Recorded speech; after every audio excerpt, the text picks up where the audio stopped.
Hello and welcome to the Kobold Cafe. My name is Colin, and I'll be the GM tonight for Star Trek Pathfinder in Modiphius's Star Trek Adventures series or system. Uh, System. Joining us tonight in apparently alphabetical order, we have Daniel. Daniel, just give us a real quick breakdown of your character. Okay, my character is Tesora. She is a Vulcan from the Vulcan Expeditionary Group. She is what was it? A paleo astronomer, um, and she does the science stuff on the ship. And you'll have to be patient with me because I don't know a whole lot of Star Trek, so I'm just gonna probably be asking a lot of questions about how Star Trek works. Well, you're already on the right track for not calling it Star Trek. Next is James. James, go ahead and give us your character. Hey all, I'm James. You might recognize me from, well, every other game we've posted on this channel. Yeah, you haven't missed a one, have you? Yeah, I've been in all of them. Well, episodes I'm out of, but Yeah. rare few. Yeah, I am playing Commander, what's his name? Commander Tonjot Jaws. Tondon Jaws. He is a Bajoran. EXO? I'm the second in command, right? Correct, Or yeah. number one? Yeah. Number one, number two, Um, executive officer, whatever you want to call yourself. He fought when he was really young, like late teens in the original liberation of Bajor, and he was a freedom fighter there, and then he wound up fighting in the second resistance as well. And then after the Dominion War, he wound up joining Starfleet, mostly I think because the new government was like, all right, you're too much. They sent him to Starfleet to cool his jets, learn some things. And Starfleet was like, ooh, you'll fill the ranks nicely. All right, and next is Tara. Hi, I am Tara. You know me from almost every other game on this channel, if you do watch. And for this game, I am playing Captain Ashir Demore, a Cardassian turncoat. I'll get into her history throughout the game, but just know she flipped sides and fed information to Starfleet during the Dominion War.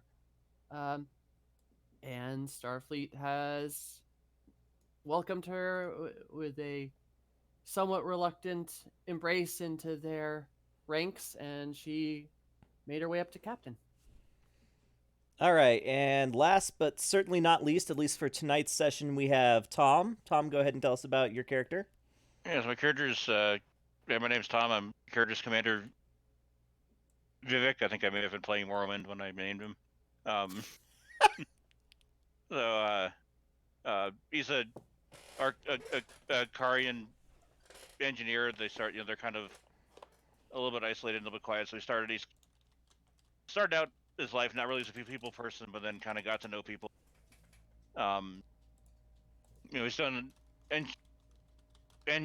engineering mostly, but he had some covert training in his youth. Doing a little bit of daring do. Okie doke. I guess that's everybody. So let's just dive into it. Okay, so I'm going to try and run this as close to feeling like a Star Trek TV series as possible. That means discrete episodes, broken up as Modiphius's system does into distinct scenes, and we'll get into that a little bit later. So this is episode 1, and the title of the episode is Superfund Diplomacy. So we're going to go ahead and start, as Star Trek loves to do, with the captain's log. So, Tara, go ahead and take it away. Alrighty. Captain Slog, stardate 60358.2. This is the first mission of the USS Percival, a one-of-a-kind ship originally meant to test a prototype weapon, but commissioned in the name of Frugality? Yes, Frugality. Most of the crew arrived within the last month, including myself, and I thought I have the utmost confidence in their abilities. It's not that often an entirely new crew is drawn up from scratch, and I imagine it'll be some time before we're all comfortable working together. If we ever will. Good thing comfort isn't necessary to run an effective ship. This evening, my officers and I will be hosting Admiral Singh, this sector commander, for dinner as he welcomes us into his command and gives us our first orders and such. This dinner will be an excellent chance to meet my officers and I to get to know each other very well. Unfortunately, our doctor, along with several other lower officers, were held up when the USS El Dorado, who was transporting them, decided to take a look into some strange abnormality. Because of this delay, they will not arrive in time for the dinner. Okay, so we open on the airlock doors opening, and Admiral Singh walks through alone. He is not the type of commander who carries around an entourage. He's a fairly small man of obviously Indian or Pakistani descent.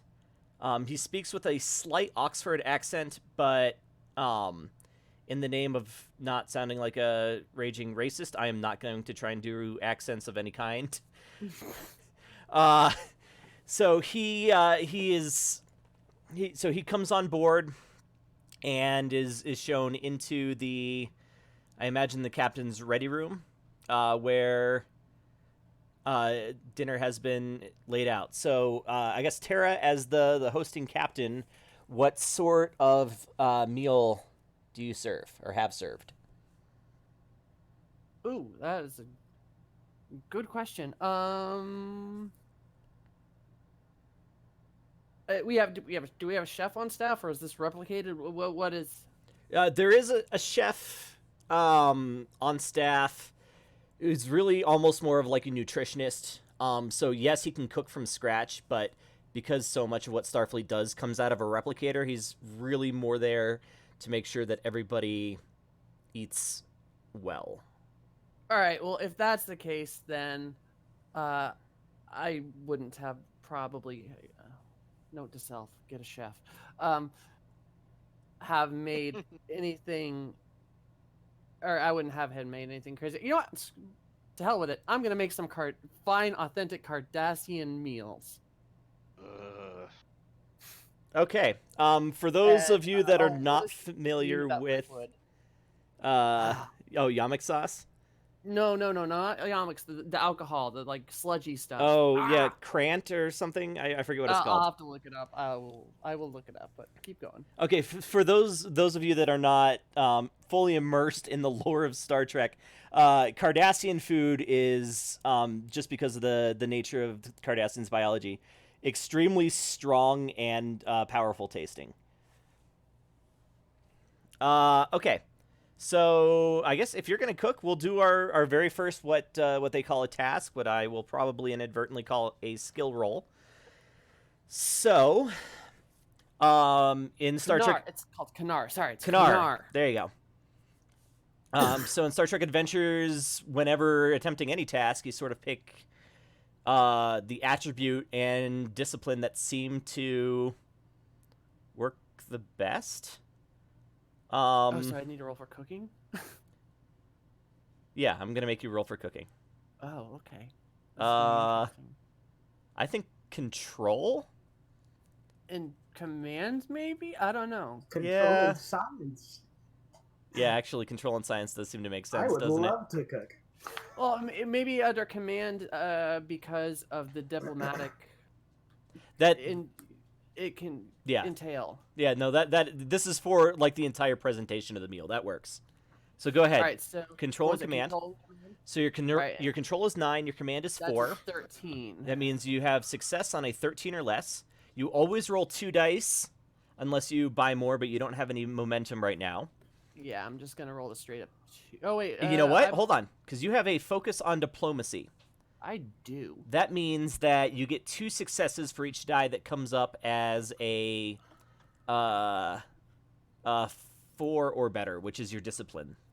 All right, and I don't have any values that really cover this. No, so... and honestly, you don't want to use a value yet anyway. Yeah.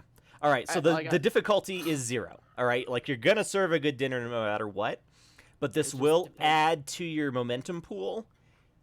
If you oh damn, there we go. So there you go. You got what, 3 momentum? Yeah. Boom, boom, and boom. Okay. So yeah. So Is it just me and him for right now, and other people will join in? I think you're there with your whole staff. I just kind of wanted to put you on the spot for a moment as the captain. All right. Oh well, because if it was with the staff, there would probably be daggers being shot at back and forth between some of us. But cool. Well, we can get into that. So, so as dinner is served, the admiral, he tucks in, but he starts out mostly listening. But then as the dinner goes on and the bottle of authentic wine that you have for such an occasion, or maybe he brought it, starts to loosen everybody's tongue. And so you guys can sort of start having these conversations. If there's anything that you guys want to talk about outright, this is really the senior staff's first chance to all meet each other as well. By the way, just for scene flavor, I have a couple crewmen doing the actual serving. Oh yes, of course. And my wife is not there because she said she did not want to be involved in such pomp and circumstance. Or is that how would you say it? Pomp, I don't remember. But that's fine. Pomp and circumstance. Okay. It could be noted that Tanjat has probably not really touched dinner. Oh, yeah. That's fair. Again, for background, for those not well versed in the lore, Cardassia basically annexed and enslaved really is the planet of Bajor for several decades. It was about 60 years, and the war that James's character fought in twice was against the occupying force from Cardassia. It's also worth noting that I believe McCullen is a couple of decades older. Is that right? Well, if I fought in the tail end of the first war as a teenager, I figure I'm like early 40s.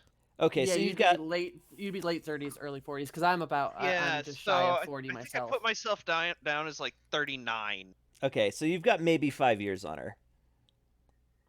Okay. Okay.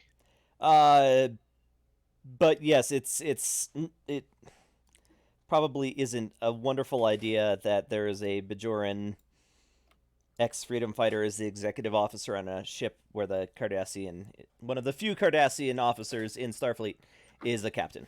Would I not be the first? I imagine I'd be the first. First officer? No.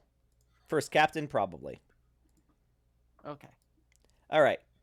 So as dinner goes on, Singh starts, asking questions of the other officers. It's kind of obvious from the probing questions that he asks that he's probably aware or has read everybody's service files. But Can you just give a couple? Well, yeah. So Commander Vivek, and again, okay, I am not going to speak in I'm not going to speak in an accent, but Commander Vivek, how often, or is this your first time serving on a starship? No, I'm sort of an old hand at this, but this is a brand new ship, and I'm very excited to give it its put it through its paces. He kind of directs the next question to the entire table, and how do you all feel about um the providence of your new ship? The fact that it was never really intended to be a fully manned starship. Feels like home. I always applaud the Federation, I mean, our use of technology that others would deem useless. It is interesting culturally. Uh, he expresses some interest in the experimental weapon that the ship is built around, the phaser spinal lance. And he just mentions the fact that he would be very interested to hear about how well it performs in a combat situation if the opportunity arises. Um, Can I don't have a lot of social graces, so I might interject there and say, this is my first time on a human starship. Is it typical to look forward to combat as opportunities? he chuckles a little bit. No, my point was more to the test of the experimental weapon. I understand that the prototype performed well enough that it will be included in the next generation of starships. But as a Starfleet admiral, I am of course interested in the capabilities of all the ships under my command. Well, from experience, I can tell you that the Admiral is correct. No matter what, no matter what tests you put a device through, there is no truer test than the test of combat. Admiral Singh kind of I'm actually gonna chuckle and mumble something under my breath. I don't know if people will try to catch it. I don't think there's really a role for that, so if somebody wants to have heard it, go for it. Okay then. If it's cutting to a Bajoran, I Oh, want to so hear it. cutting to a Bajoran. Oh, I want to just hear it. I want to just hear it. I would mumble as I'm taking a drink of my Kanar. Classic Bajoran. I glare at you for a moment and say nothing. I take a sip of my drink. all right. So Admiral Singh, he actually is known more as a more of a diplomat, or coming from the diplomatic side of Starfleet Command. So he leans forward while taking a sip of his wine, and again addresses the entire table. I'm not going to lie. This is a very wild section of the Alpha Quadrant. No, there is no power. Not us, not Cardassia, and he kind of nods his head in the direction of Terra's character. Not us, not Cardassia, the Breen. Everybody seems to have a border in this area, but thus far it's sort of escaped notice. This is beyond the borders of Federation space. This is technically a hazard posting, and we honestly don't have a whole lot of information on what to expect. So it is entirely possible that as a Starfleet ship operating in, if not hostile, then at least a lawless area, that you could come under fire. And then he sort of leans back. He's like, that said, we aren't here to shoot. You know, we are here to expand the Federation's influence in the area. We're here to extend goodwill towards some existing and any new civilizations that we may learn about, and we're here to scout, or I guess explore the systems that we find as possible locations for Federation colonies. By the way, where are we kind of by Starbase 214? Like, where exactly are we? Okay, so if you type in Star Trek map of the galaxy, you're going to get like 6 different maps, all of which are based on canon sources. So I'm not really going off of any of them. This is in the Alpha Quadrant, but like I said, beyond the borders of Federation space. That said, it being the Alpha Quadrant, all of the major players could potentially make an appearance. I think the Romulans are technically a Beta Quadrant species, but have interests on this entire half of the galaxy. I mean, they're on the complete other side, away from Cardassia and like Deep Space Nine and all that. So, right. But remember that the Dominion forces were cutting through Romulan space. Oh yeah. So basically, as far as I'm concerned, like I said, it's beyond anybody's borders, but it's near everybody's borders. It's in the Alpha Quadrant, so it's while it's not near Deep Space Nine, I'm saying it's farther. If you look at the galaxy, Deep Space Nine is towards the core, and this is towards the edge. But I'm not going to be real specific about where it is because, honestly, we've never seen a map in canon. At least not a... Sora sips her tea, looking a little bit bored, and just after he says all that, she says, I'm sure our leaders will do their best not to start another intergalactic incident. Technically, that was a galactic incident. Oh, yeah, well. I'm just... He's like, you know what? He sobers up a little bit at that. And he makes direct eye contact. I don't think there's anybody in Starfleet Command that wants to go through another Dominion war. We all lost people. And I think that pause that we just heard actually happened in game too. Like there was a sort of a moment of sober silence around the table as everybody thinks about exactly what they lost in the Dominion War, which ended approximately 9 years ago. I actually think more like when everybody ponders that, I'm just looking over at the captain. And I'm sure she's staring right back at you. Actually, no, I'm actually calmly enjoying my Kanar, and I was actually going to ask Daniel, what is your character's last name? I only have your first. There is. I don't. Yeah, Vulcans don't have last names. Oh yeah, that's right. Oh, why am I? And you are lieutenant?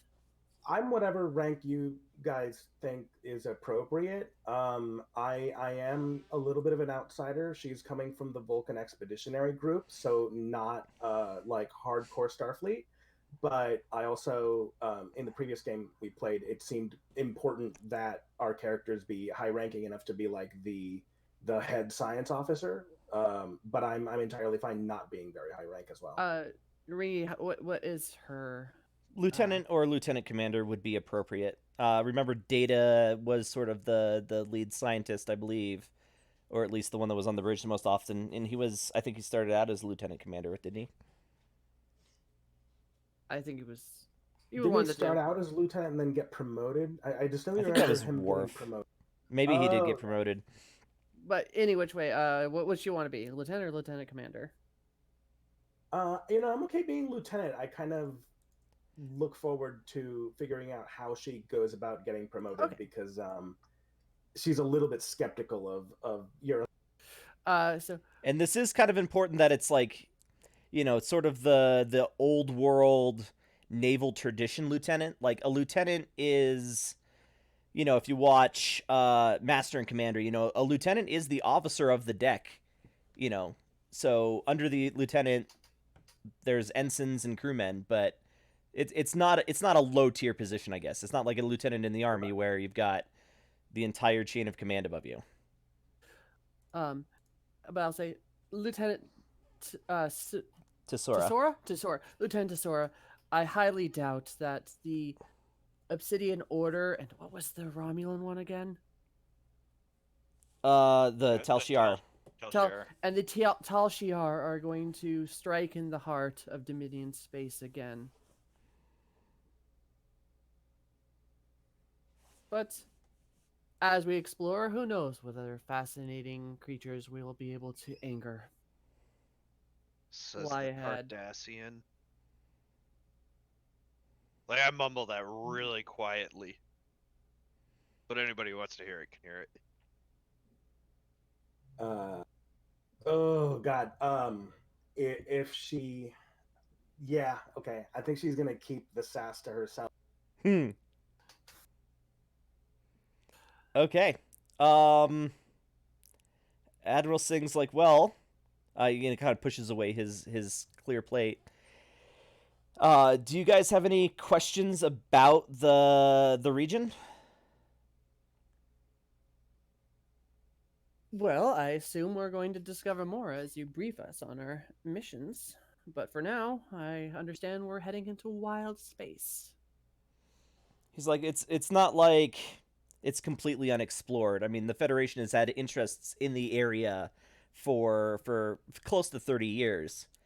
But it's not well explored. You know, occasionally there have been probes that have mapped systems, but the data from those probes is, years old at this point, so we're not really sure what to find. And I mean, we do have a base of operations in the, oh god, what is the name of that system?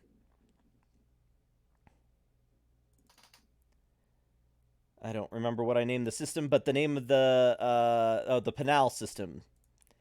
There's a fairly robust trade station in the Panal system called Tratado Station, and we've recently acquired some berths and space there with which to coordinate my efforts.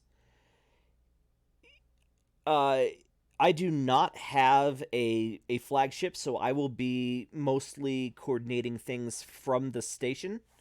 And you guys are one of a handful of ships that that Starfleet has tasked to me for this. You guys are officially you are the 116th Exploration Squadron. And you're one of 4 ships under the command of Admiral Singh. If I don't expect you guys to remember the names, but the other ships he does list off are the USS Riyadh, the USS Tarhana, and the USS Tillamook. The Riyadh is, yes, like the cheese. The Riyadh is a Norway class. The Tarhana is a Steamrunner class, and the Tillamook is a Nova class. So you guys are the largest ship and the newest ship of the 4 in the region. So we're the regional flagship. Yay! What's our ship's name again? The USS Percival, named for one of the Knights of the Round Table. Mm-hmm. All right, so Singh does something with a pad. Pad being the tablet that they designed to be super futuristic in the late 80s. So he does something on a pad, and the ready room's computer screen or holographic projector lights up with a... Oh, shit. Okay, I'm gonna have to remember that. With a shit. Lovely. Sorry. My Alexa devices respond to the same commands.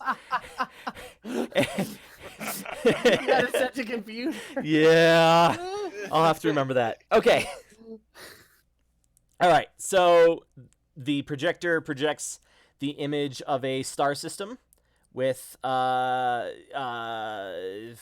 6 planets and 2 very dense-looking asteroid belts. Who'd we lose? Dino. I'll be back. Okay. He's like, okay, this is the V's system, and this is the site of your first mission. In fact, the first mission that the exploration, the 116th Exploration Squadron is partaking in here. The V's system has been heavily mined by Federation, Klingon, Romulan, and basically every other major power. The asteroid belts that you see here were once larger and less, or I guess more sparsely distributed. But after contracting with the government of the inhabitants of the V system, who call themselves the Verdact, they were so excited to participate in the galactic economy that they did let their entire natural resources be depleted in the asteroid belt. So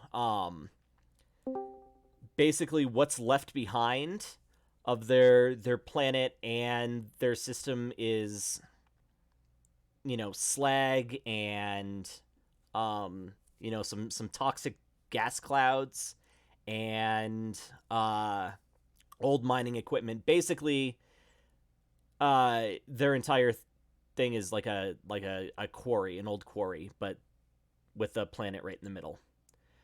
So he you know, queues up something on the pad, and it zooms in on the fourth planet, which is orbiting directly between the two asteroid belts. He's like, okay, this is Verdact, also known as V's 4. And because it orbits between these two belts, it was, you know, very convenient to mine the dilithium and other heavy materials in the belt. But now travel to and from the planet is extremely dangerous because of the high amount of debris. So I am tasking the Percival with cleaning up and making clear paths, at least one through each of the asteroid belts.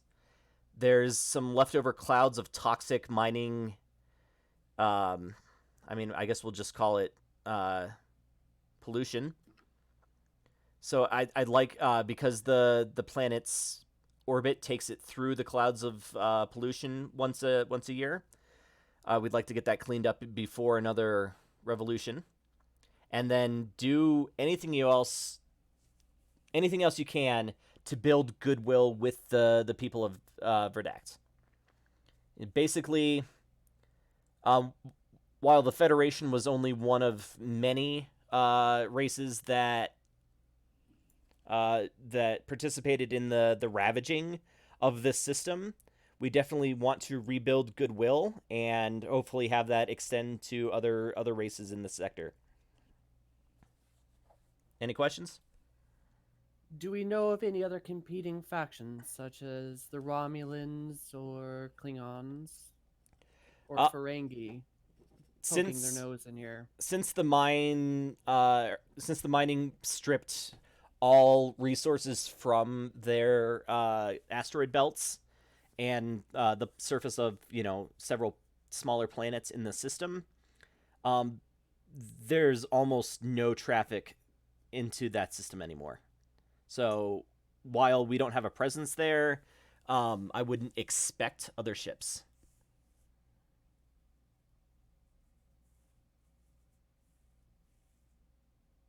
Any other questions? All right. Okay. The leader of the Verdact people, his name is Urwar. So please make contact with him as soon as you reach the system, and at least let him know why you are there. And from that point, like I said, clear up the toxic pollution. Clear at least 2 paths, or 1 path through each of the 2 asteroid belts, and do whatever else you can to sort of improve relations with the Verdact.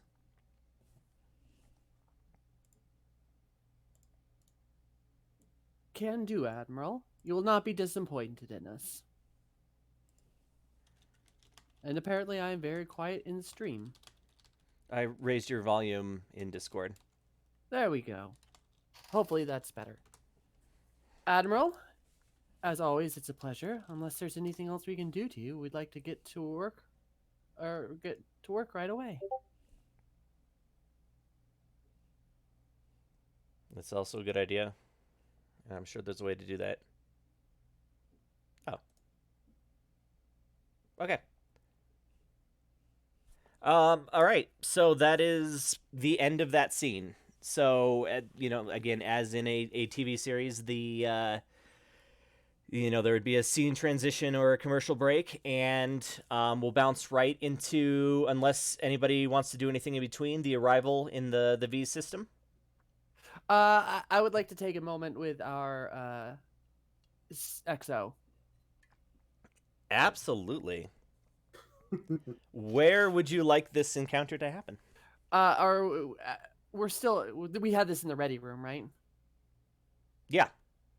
So, by the way, is this ready room, could you describe it? Is it like a Picard tiny ready room that's cute on the side, or is this a Janeway like palace ready room?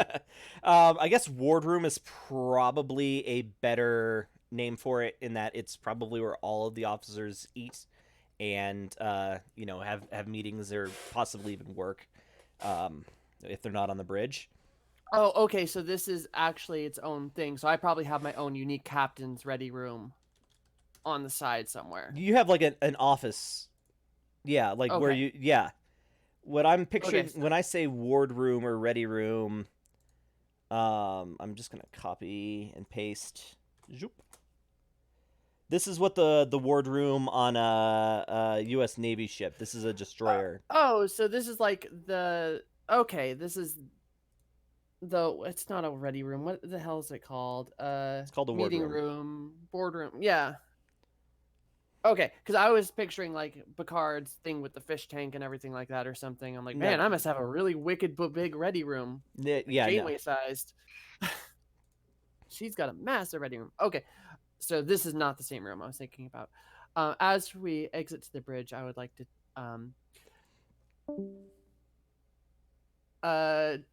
your name is kind of getting cut off there, James. What is it? Tajorn? Tanjot is Tanjot. well. Remember, Tanjot. Cardassian names go backwards, so it's Jaws' first name or familiar name, and Tanjot is the family name.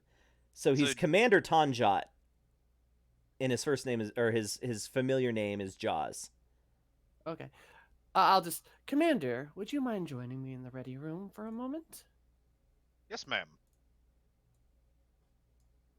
And I will bid everyone else adieu for the evening, and go to the ready room. All right, so describe your ready room real quick, or at least it's a small.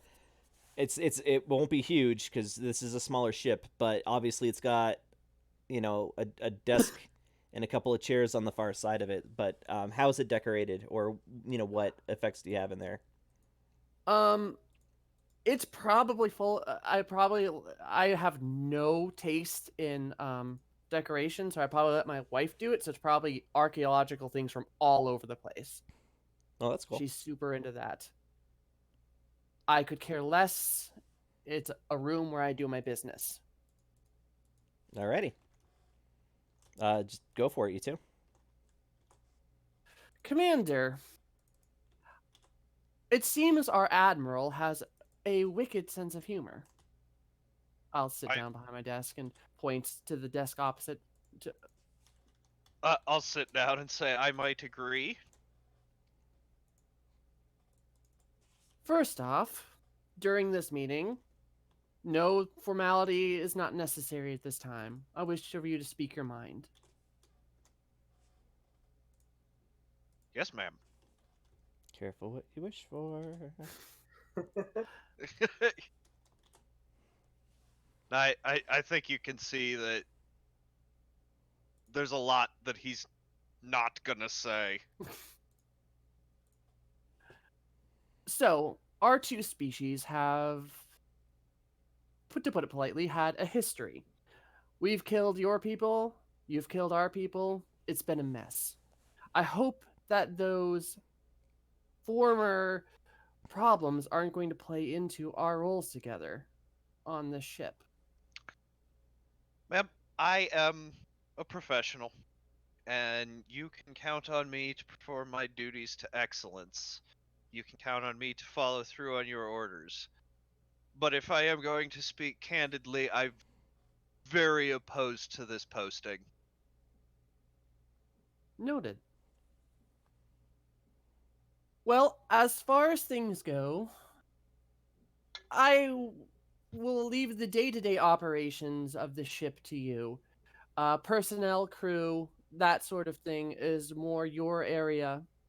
I hope you, because I've noticed in the past, whenever I try to work with the people under me on a more close basis, and especially when it comes to discipline, problems arise and resentment begins to grow. Again, because of my people's what they did in the previous war. So that is all you.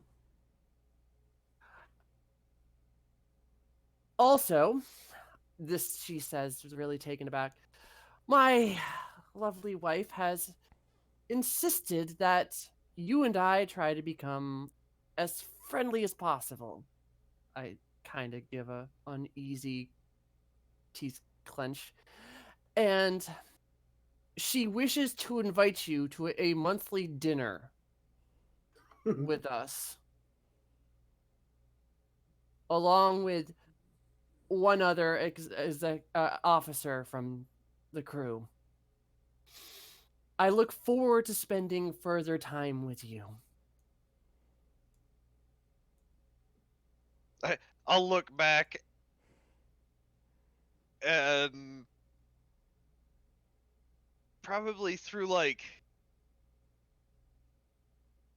he's got that look on his face that just says, God damn it. And yeah, he turns around just like, oh, I look forward to it myself, ma'am. And you're excused, Commander. I'll like nod my head and hastily retreat. Well, that did not Uh, go at all the way I expected. Okay. I think, you know, I'm old enough now to realize like I'm on a very small ship, possibly for a very long time. So I'm sure everything he wants to say is going to come out at a very inconvenient time. Of course. We lose a moment, right? Yeah, During this so next- so anytime that a scene transitions, you guys lose a momentum. That is correct. So I'll just drag that off. So you still have two from Tara's well put on dinner party. So if anybody else doesn't have anything sort of as a what should we call that? A flavor scene, I guess. Yeah, Uh, flavor scene. we can move on to the V's system.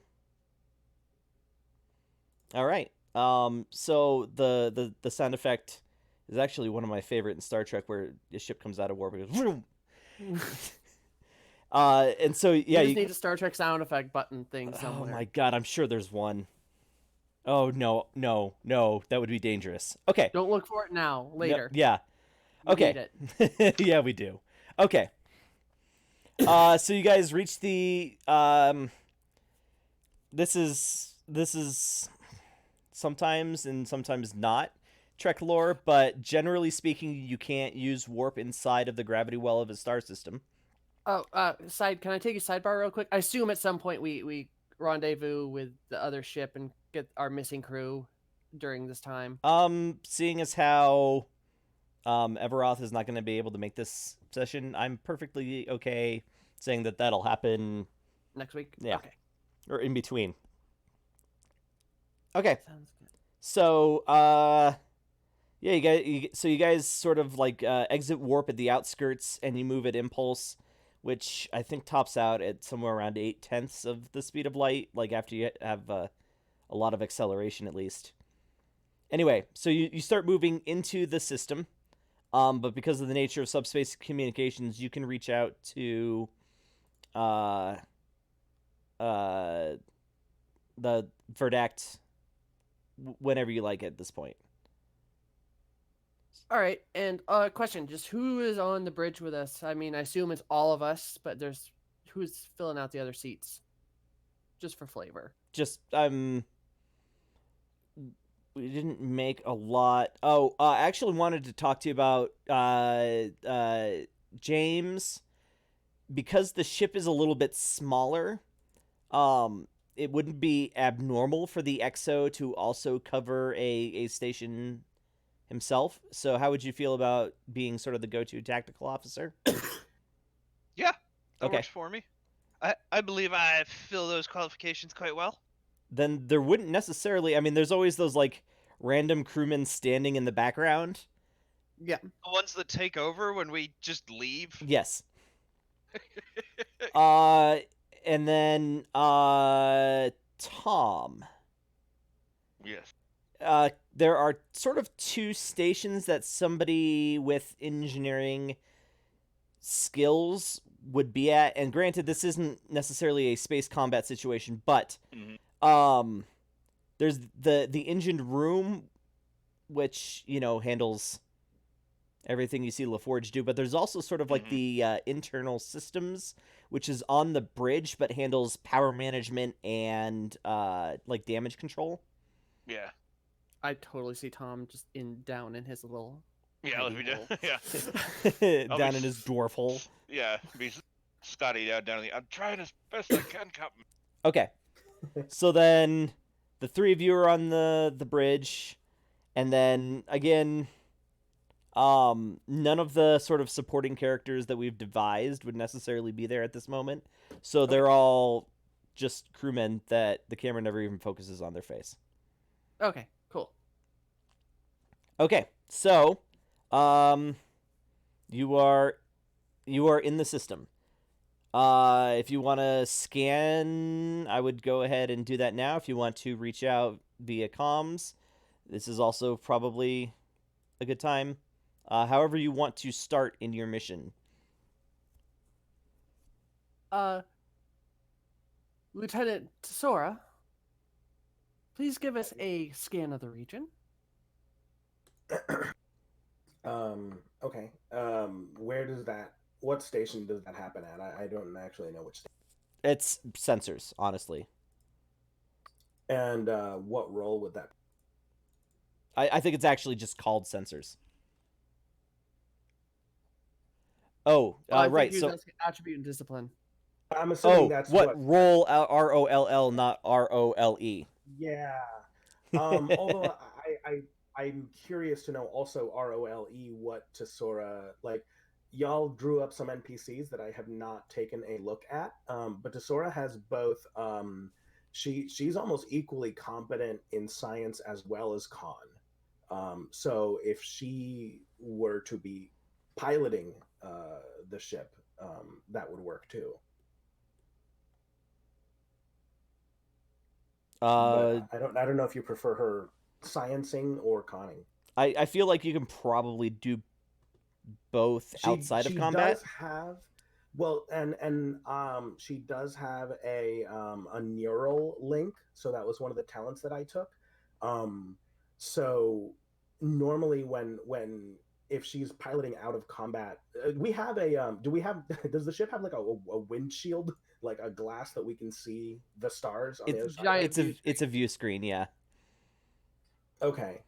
Do we have a skylight? No. Okay. Enterprise has a skylight, and it was ridiculous. Well, whatever the biggest view of space that we have, that's generally where Tesora does her work. She likes kind of staring out at the stars, and since she can sort of control the ship remotely, she almost just like conducts it until she needs to go to a station. So she'll go to the sensor station and ask anything in particular we're looking for. Just give us a sense of where we find ourselves, Lieutenant. At once. All right, so the difficulty of a sensor sweep is 0 because it is specifically for obtaining information, right? So the momentum generated would generally be used to obtain information. The attribute is reason, which for Okay. Tesora is 10. and unsurprisingly, the discipline is science. Okay, so I have to roll under a 14 with how many dice? 2d20. Yeah, you start with 2, and then you can buy additional dice for momentum. Why would I buy additional dice? More successes. Yeah, Generally, I don't together. think you would want to right now. That's right. Okay, it's like a risk reward thing. Exactly. And then, since you're using the ship's sensors, the ship assists your roll with its sensors, which is 10, and science, which is only 1. So, if you get any successes, the ship is success on 11, 2 successes on a 1. Yeah. So go ahead and... Oh, already on it.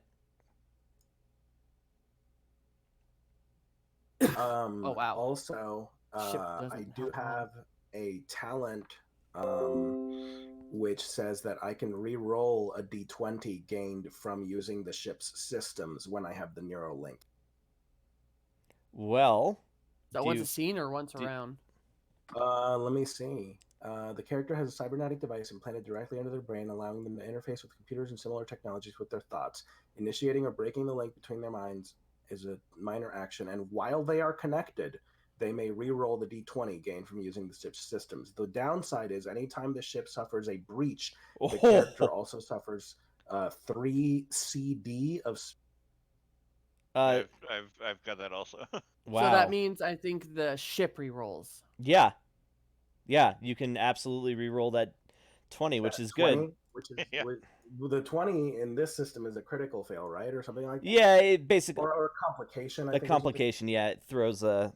So it was still not successful, but you avoided the complication, Oh, good. That talent's paying off already. and you gained 2 momentum. Not the 3 that I put out there. All right, so now you can obtain information, which is it's pretty straightforward. So the obtain information momentum spend is literally just you can ask me questions and I will answer.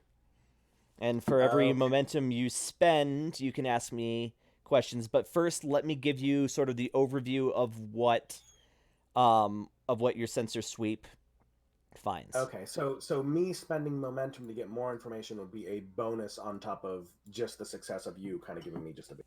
Exactly. I mean, the sensors are going to sense things no matter what, which is why the difficulty Sure. was 0. Sure. Okay, so as the Admiral mentioned, there are 2 dense and small asteroid fields, or I guess asteroid belts, that the planet Verdact orbits between.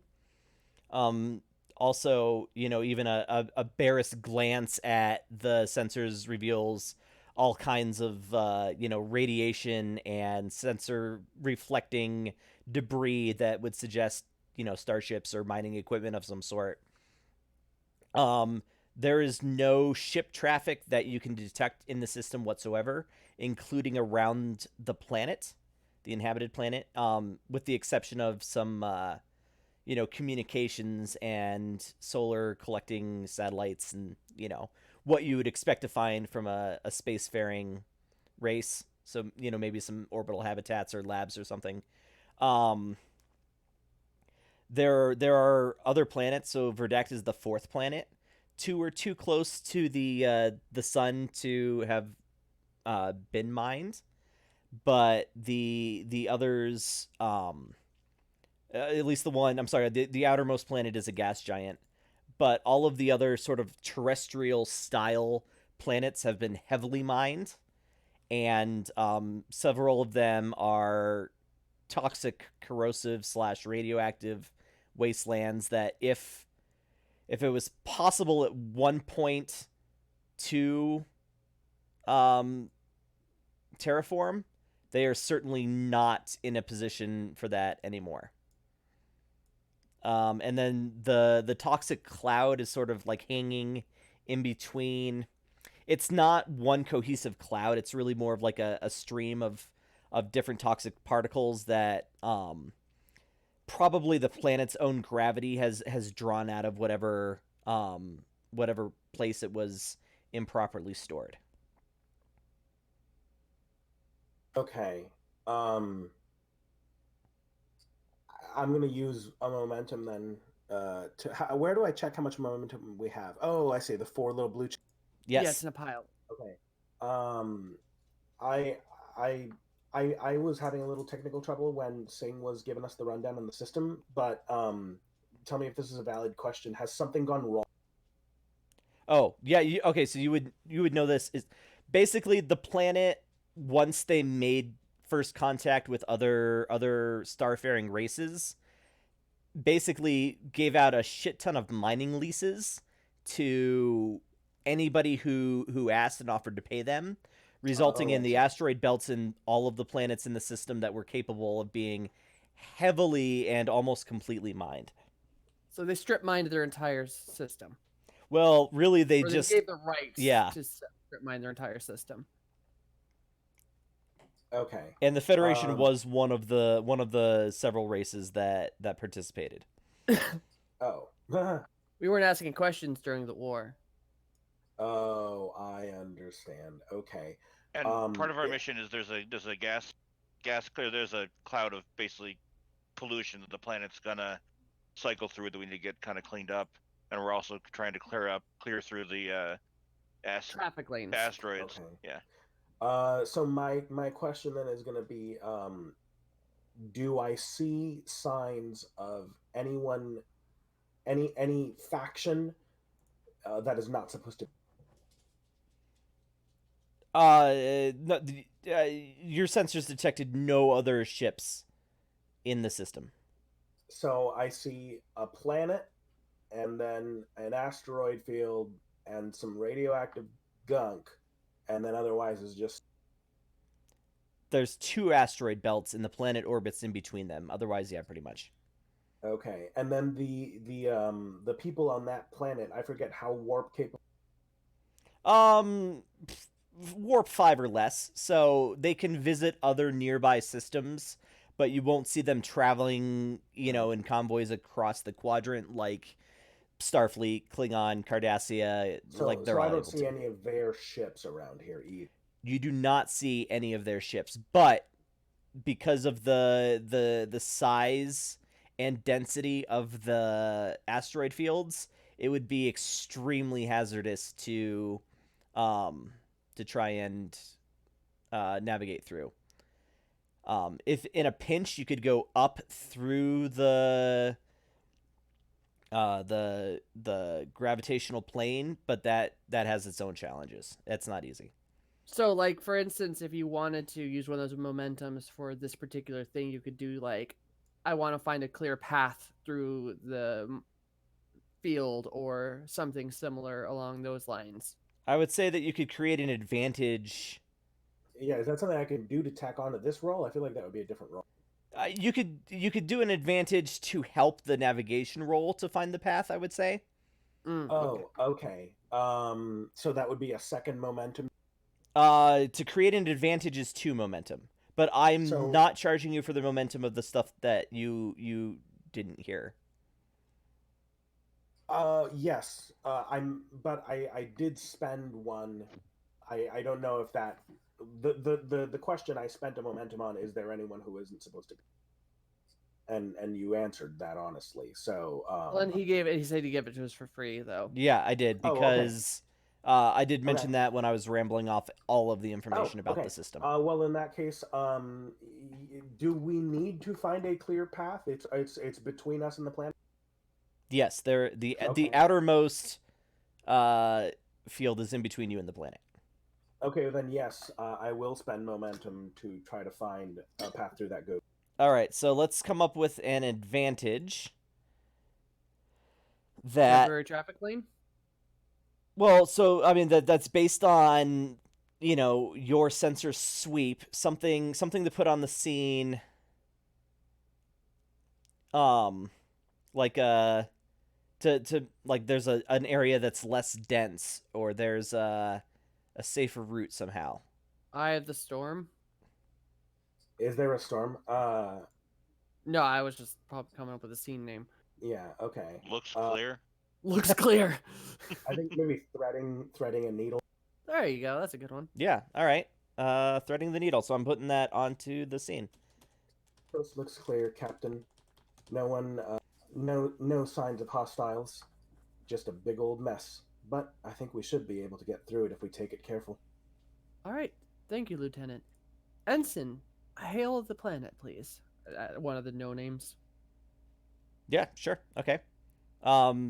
It's not difficult at all, and I'm sure they had some sort of defense satellite that detected your presence. So, on the screen pops a woman's face. The Verdact, like many of the aliens in Star Trek,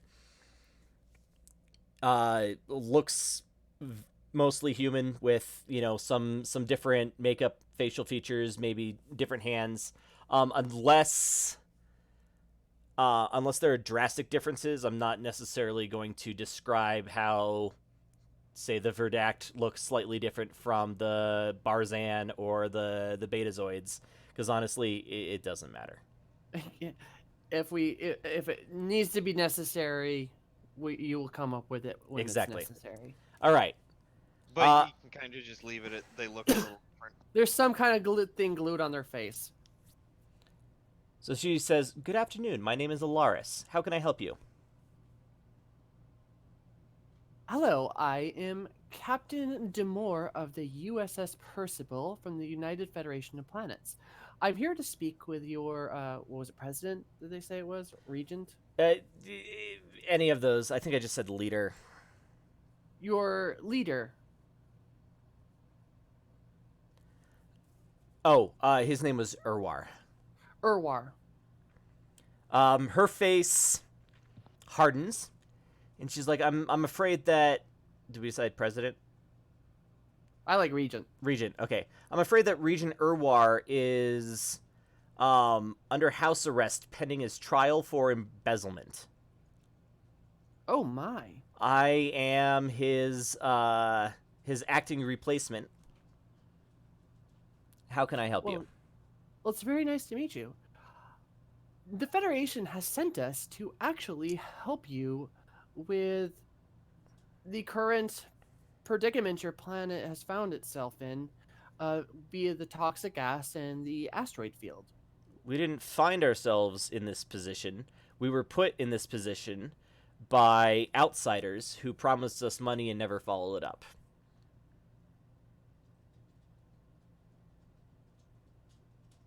And one of the I'm going to actually do I want to do a presence command to try to, like, I don't know, like, get in with her, like, get in her good grace. So you're gonna try to charm her a little bit? Yeah. All right. That is actually it's what's called an opposed roll. So she is going to oh wait, no, not characters, NPCs.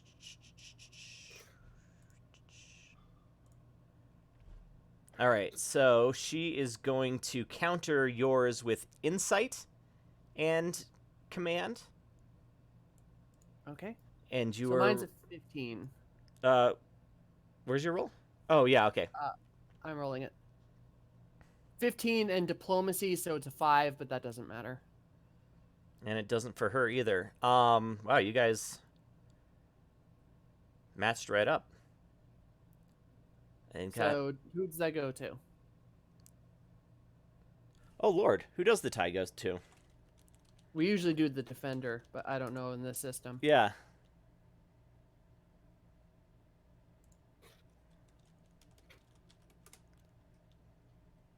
All right, oppose tasks.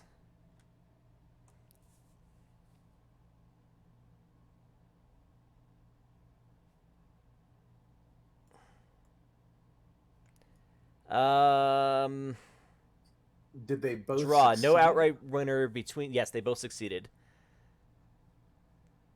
So you could succeed at cost, meaning you add to the threat pool.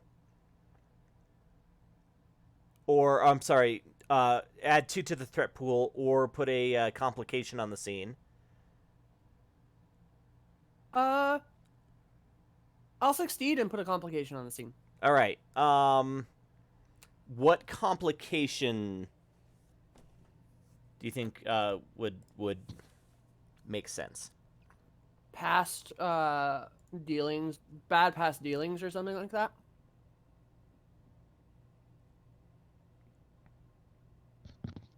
I mean, you could just go as simple as mistrust. There you go. We're gonna go deep mistrust. Because remember, like, no money, according to her, ever reached the planet.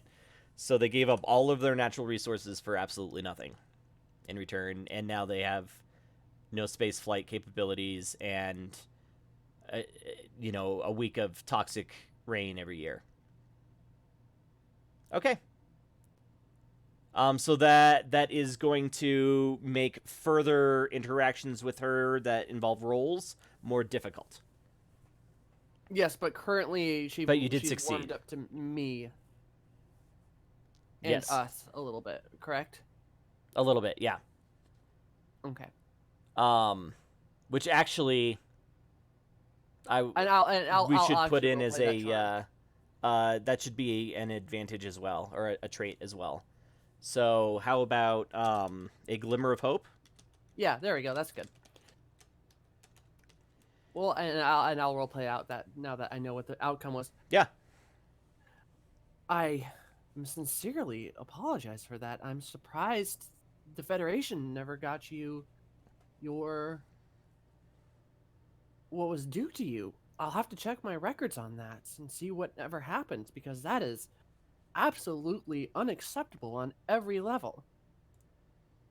In the meantime, while we are dealing with that horrible situation, I would like to help you with the situation we can help you with at this exact moment. We were actually sent here to clear up paths in your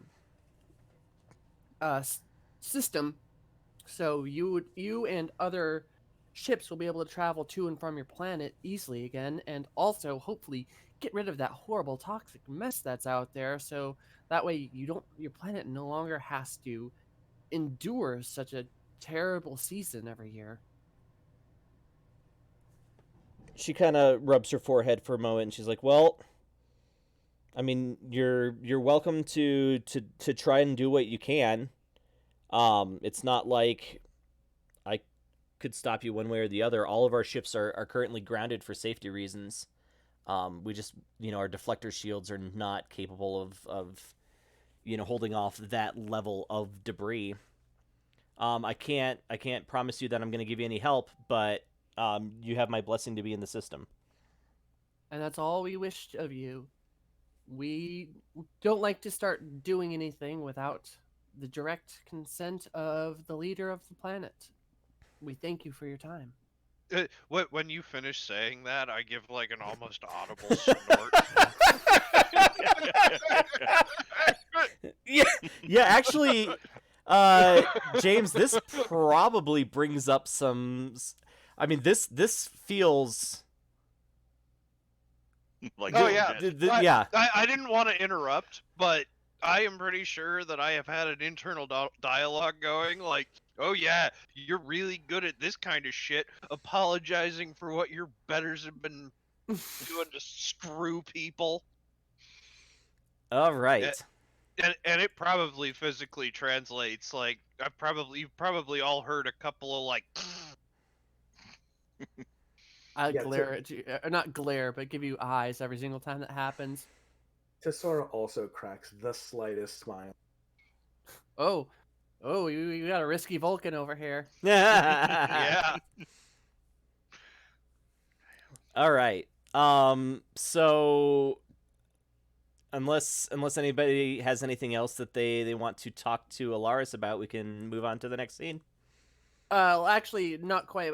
When we finish the comm thing, I want to talk to the crew. Okay. So she signs off without saying goodbye. She just kind of ends the conversation. Okay. I kind of look over at the commander and go, Commander, if you could please look into our files on the Federation database and see what happened to the shipments we promised and if they were actually delivered so we can further see what actually is going on here. Yes, ma'am. And I guess I'll get to work. Yeah. Okay. Lieutenant, if you could please join, what's your rank down there in the hole there, Tom? He's the commander. Commander, yeah. Lieutenant, if you and Commander Vivek could start making plans on how to clear a way through this outer asteroid belt, that would be very helpful. Can do. All right. So the asteroid belt would be the next scene, but real quick, Kyle, James, why don't you make a roll? I mean, you don't have to really search to find the files themselves, but to interpret them, I'm gonna have you use reason and security. Okay, so this is first a 12. This is a 12, yes. One success. One success, and the ship supports you with its computers and two success? security. So, but the ship always acts like it has a focus, so that's actually 3 successes. Oh, nice. The difficulty was 1, so you get 2 momentum. What you get from the computer files, I mean, you see a lot of, bills. In fact, it kind of looks like the planet was nickel and diming the Federation mining crews. I mean, there were orbit fees and, materials transfers fees and on top of the mining rights. So in other words, like, there was a lot of money, or whatever the Star Trek equivalent of money is, transferring hands between the Federation and the Verdact Trade Ministry, which was headed, of course, by Urwar, the Verdact former leader who's currently under house arrest. So as far as your records go, it looks like actually probably more money than it was worth was paid to the planet. And, like, we've got records of it actually getting to the planet. Yeah, I mean, Starfleet keeps meticulous records because they're a gigantic bureaucracy before anything else. Yeah. Do we have anything in there that they would believe? Like, do we have receipts of them taking possession? I mean, it's not like there's a signature or anything, you know what I mean? But I imagine that there's some sort of authorization code or something that could work in its stead, but honestly, deep mistrust and all, I can't imagine that they would be super trusting of any information that you showed them. Okay. So before we move on to the next scene with the asteroid belt, let's take a quick break because my bladder is incredibly full. So we will be back in about 5 minutes.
And we are back. So the next scene, which we will call scene 3.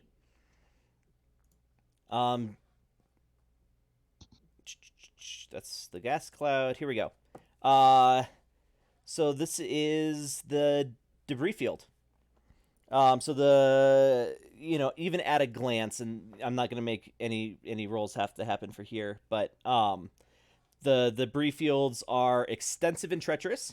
There's pieces of many size ranges and speeds, so there are some tiny little pieces that are flying around. There's big slow rocks. There's everything in between, or every possible combination.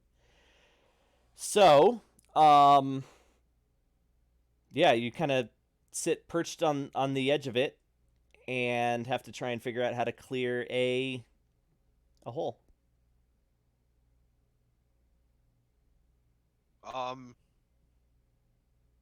What kind of effect do I think the lance might have? Sorry, A big the one. what? Smaller rock. yeah.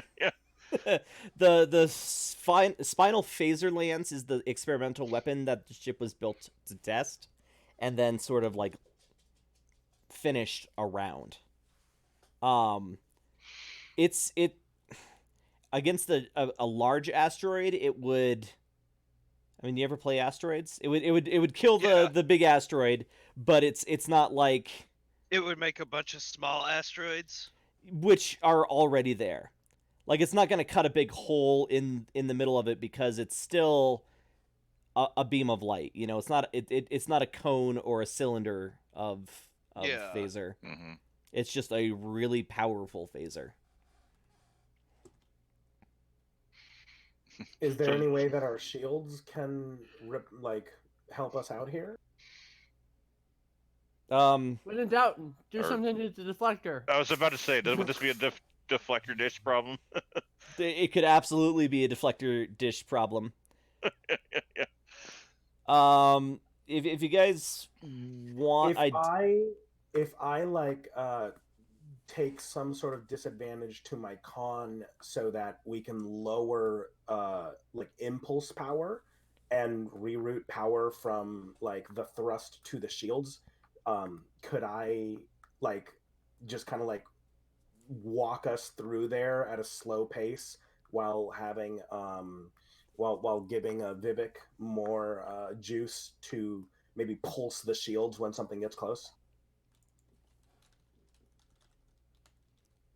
Yeah, I'm sure there's a reroute power. Let's see here. Backup EPS. Oh, okay. Wow. Transfer power? Nope. Inverse the field. Right. Yeah.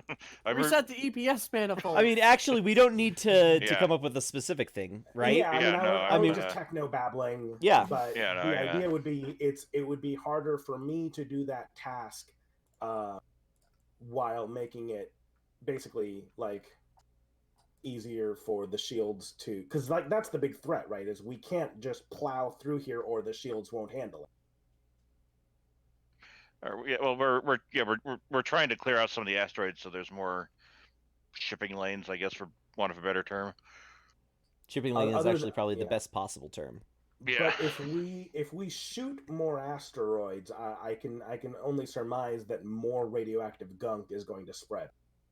That's a separate problem, actually. Oh, okay. So, Well, is there if you anything wanted to obviously wrong with shooting? shoot a bunch of asteroids, you absolutely could. You could also, make it more of an engineering problem, Yeah.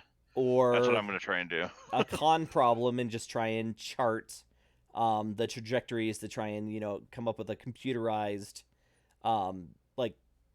safe passage predictor. So Yeah, what it that's what sounds I'm like doing. Daniel was trying to do was make give an advantage to the engineering. It actually sounded like a supporting role, I would say. So so Daniel could roll, I would say, control and con, Yeah. but one die in support of a control engineering difficulty 2 engineering roll. Okay. Does that make sense? Yeah. So Tom, go ahead and roll. You guys do have. Oh, we actually transitioned too And soon. I'm also engaging my neural link. All right. Okay. And you hear a voice in your head just be like, "Hello there," because now we're both linked in. Yeah. I'm jacked in. Okay, so Tom, if you grab that D20 down at the bottom, and then while you're holding it, right click, it'll pop another one in there. If you'd like to spend a momentum, now is the time. Okay. Let's see. The difficulty is 2, meaning you need at least 2 successes to successfully. I mean, they're there to be used. We're just gonna lose them from scene to Yeah. scene. Yeah. No.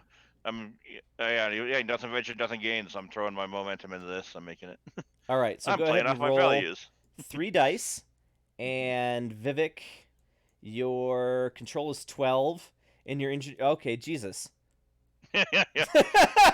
All right, so 17 or less, and let's see, computers, transporters, and warp.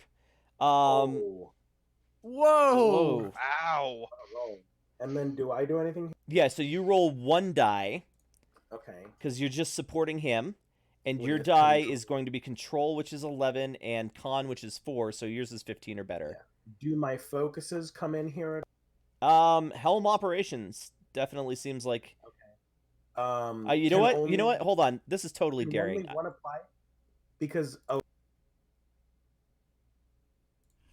ahead. yeah, I'm okay with it being daring. Would I be able to use mathematics here as well? 'Cause what I'm thinking is basically like trying to basically take a snapshot of where everything is right now and like calculate where all the vectors are going to be, you know, throughout the process.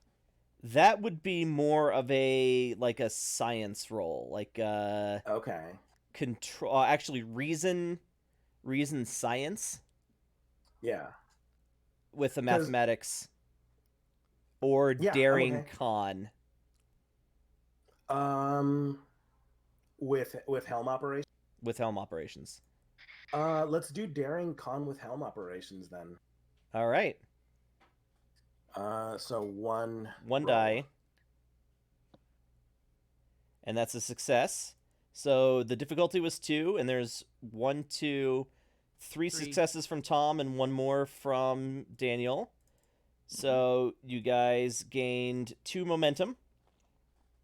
And you are able to, by correctly modulating the deflector dish to propel the pieces out of the path. I mean, Couldn't they have used thread the needle too? That was for the role that I never made you guys do in the previous scene to get through it in the first place. Just checking. Yeah.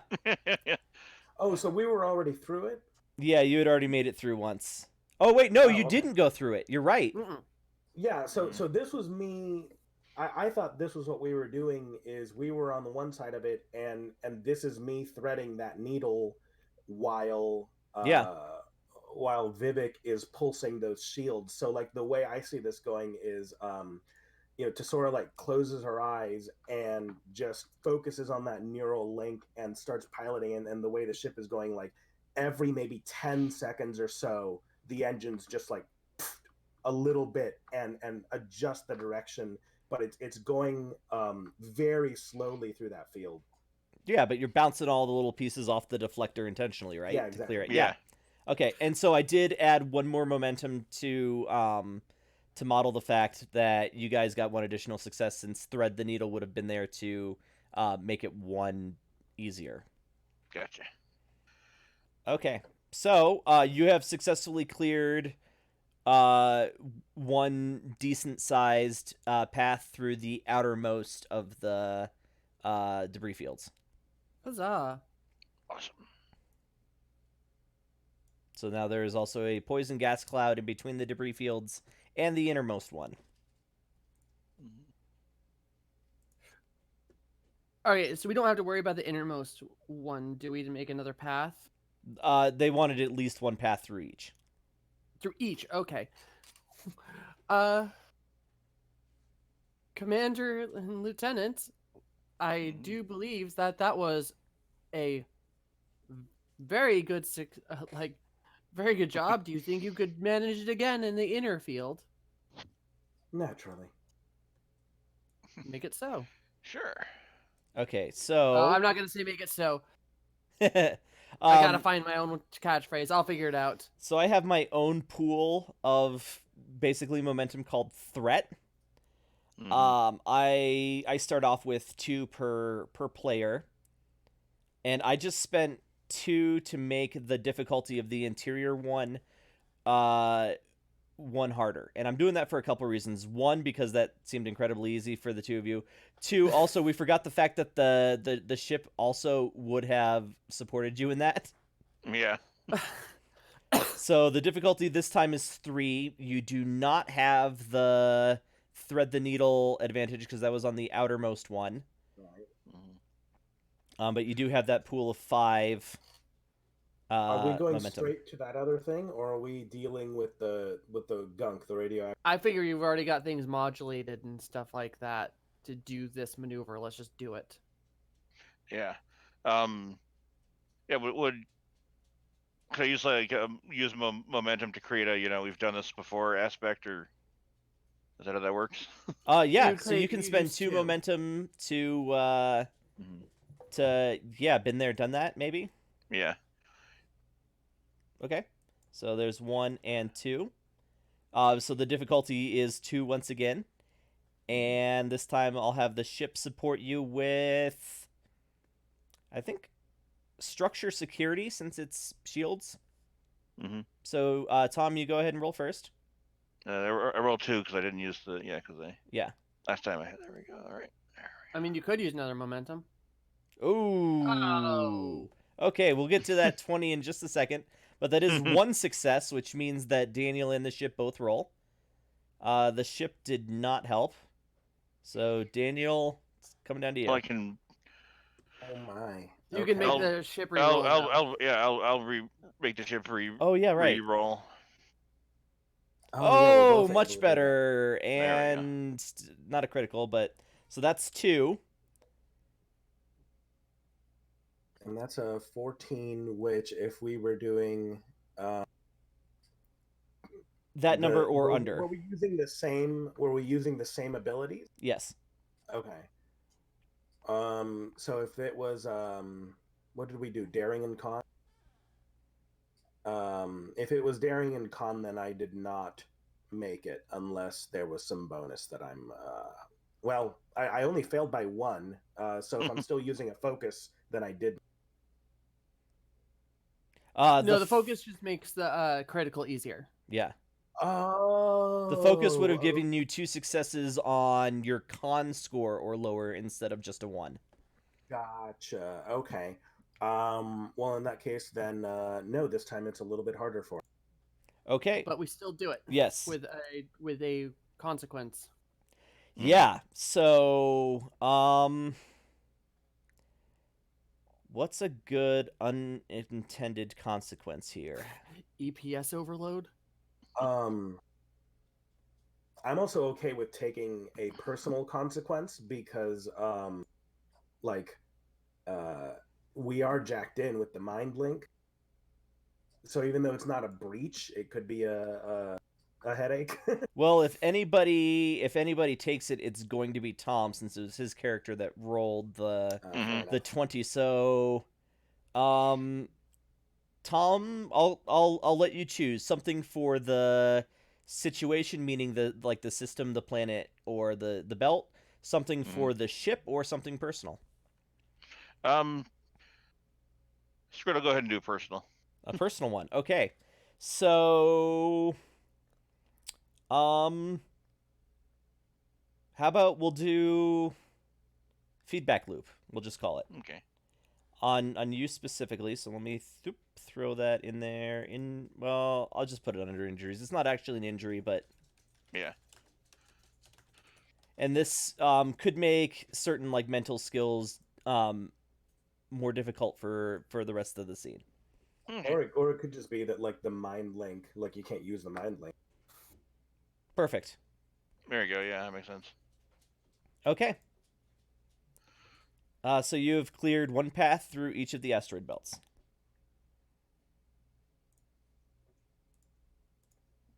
All right. Next Okay. up is the corrosive gas cloud. Well, that's two of the things we need to deal with. All right. So the gas cloud sits in the orbital path of V's 4 or Verdact. It's left over from an industrial accident on a ship refining ores using a very efficient but dangerous method. Every year, the planet passes through the cloud, resulting in weeks of toxic rain and ongoing detrimental effects to the environment and people. The crew should. Oh, right. I don't need to read that part aloud. What color is it, by the way? Purple. Purple. Damn. Oh, purple, that's the bad one. If it was orange, I could have made a reference to something, but oh well. I'm sorry. I was hoping orange. Well, Commander, I look over to Jet. Right, Jet? I'm gonna get this. Vivek? No, Yeah. No, Jet, I meant. Tonjot. Tonjot. Commander Tonjot? Yes, ma'am. I'm sorry, I wasn't paying attention for a second. I was gonna ask.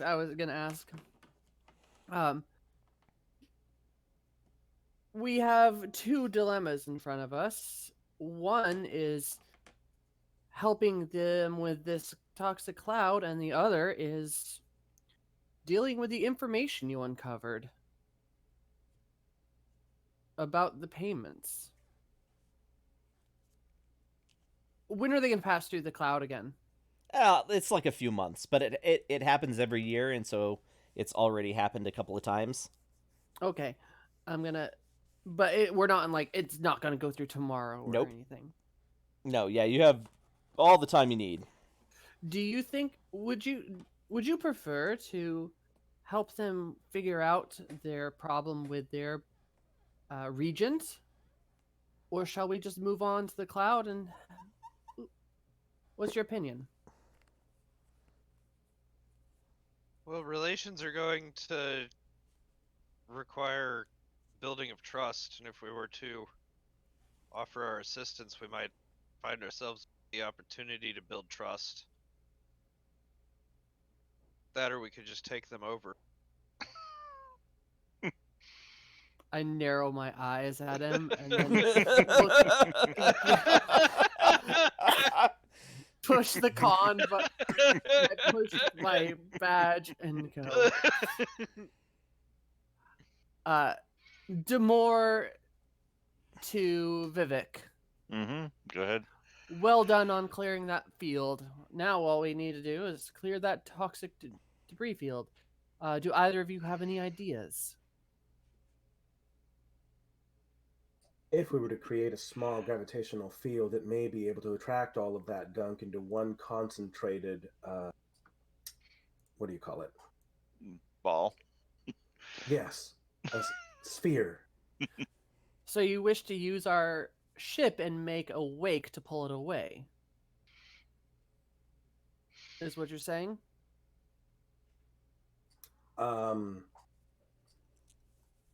Out of character, I don't know what other options there are. Could we use? Do we have a like? How would I'm wondering if there's any maybe heavy. Is our ship's wake the most effective way to do that, or is there some other celestial mass that we could kind of, sweep through there with a tractor beam or something? Our wake isn't big enough. Could you perhaps increase our pull somehow? Could we do something like that with some torpedoes? I was about to say, is it flammable?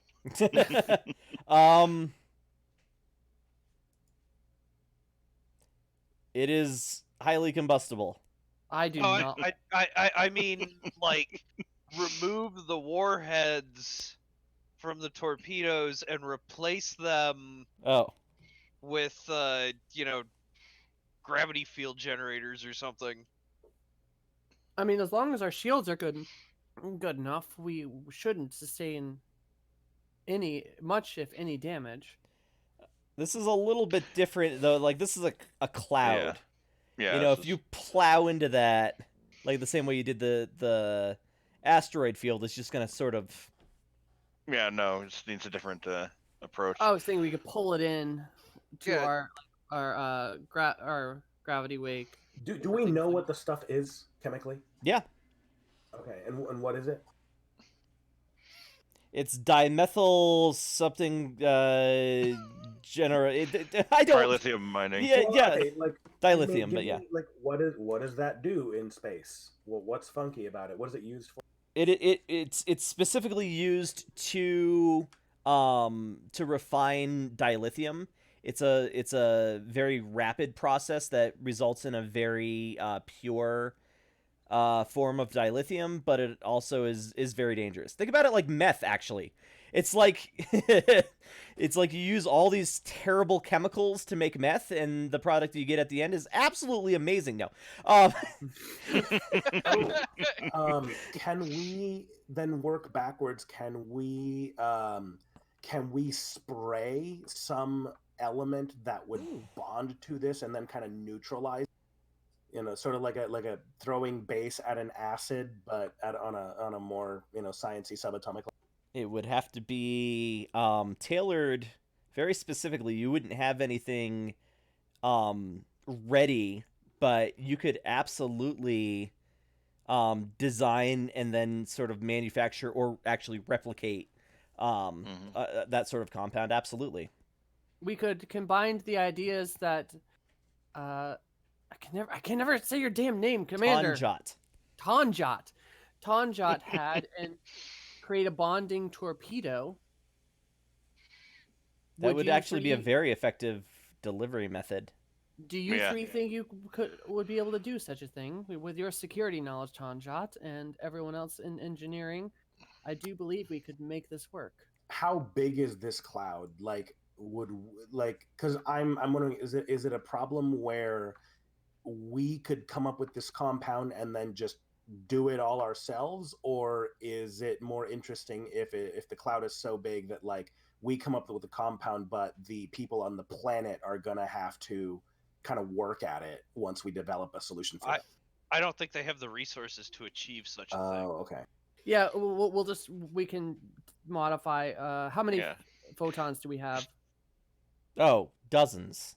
Okay, yeah, we can easily take. Yeah, you have all the photons you would ever need. It's the special ones like the tricobalts, if you have those, that are I don't think we have any limited. tricobalts. No, you do not have any tricobalts. You don't even have quantums. Okay, well then in that case, Yeah, we can modify a torpedo to spray instead of explode. How long would it take me to come up with whatever space juju we need to do that? I don't know. Like, I mean, it's TV show time, right? So, yeah. Even if it's a day, it's going to pass quickly. Okay.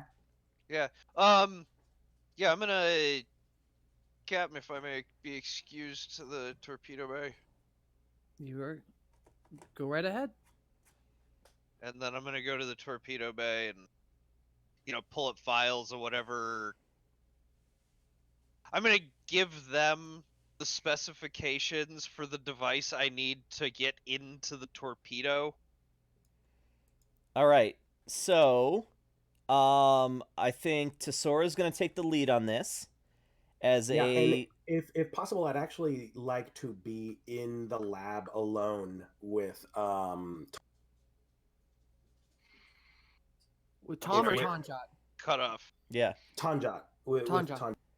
Well, Tonjot's going to be working on the torpedo, I think. But we're working on the same solution, right? Like I'm creating something to put in that torpedo. Correct. Well, I think more specifically, like, we've each got our own little parts of it. Yeah, I think you're coming up with the compound. I'm making and then Kyle's helping out with the torpedo, and I think I'm coming with the delivery system, maybe. Exactly. So Okay, but this takes a day, right? yeah, Okay. If I can find an excuse, sometime through this day while we're sort of montaging it, there's some part. Maybe okay. You know what? I'll do it when it's ready. So when I have the solution, I'll come down and visit Tanjat in wherever he's doing the miss. this is like a role playing scene. Yeah, Go I was trying nuts, to make an please. Yeah, excuse yeah, yeah. to. But do you want us to roll? No, role play it out first. Yeah. Um, I've noticed there's some friction between you and the captain.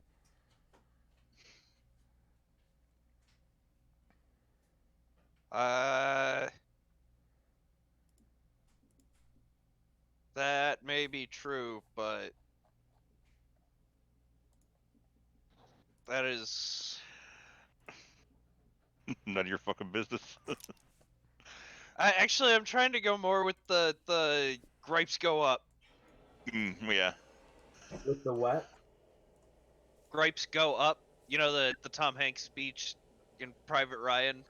I actually don't know. Well, you bitch to me, I bitch to my superiors, and so on and so forth. Oh, I see. Yeah. So because Yeah. I'm a lower rank, you don't. There's a certain like resistance to bitching down. Yes, exactly. Like, so you say that, and I think it's more like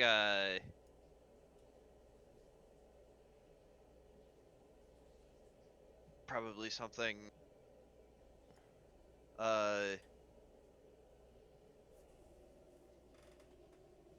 nothing that will hinder our mission in any way. I think that's how I respond. Okay. So then she might say something to the effect of, oh, um, I certainly hope not.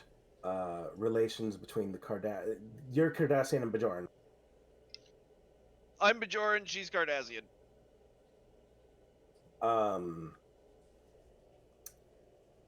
I'm no stranger to having my work disrupted by friction between your two species.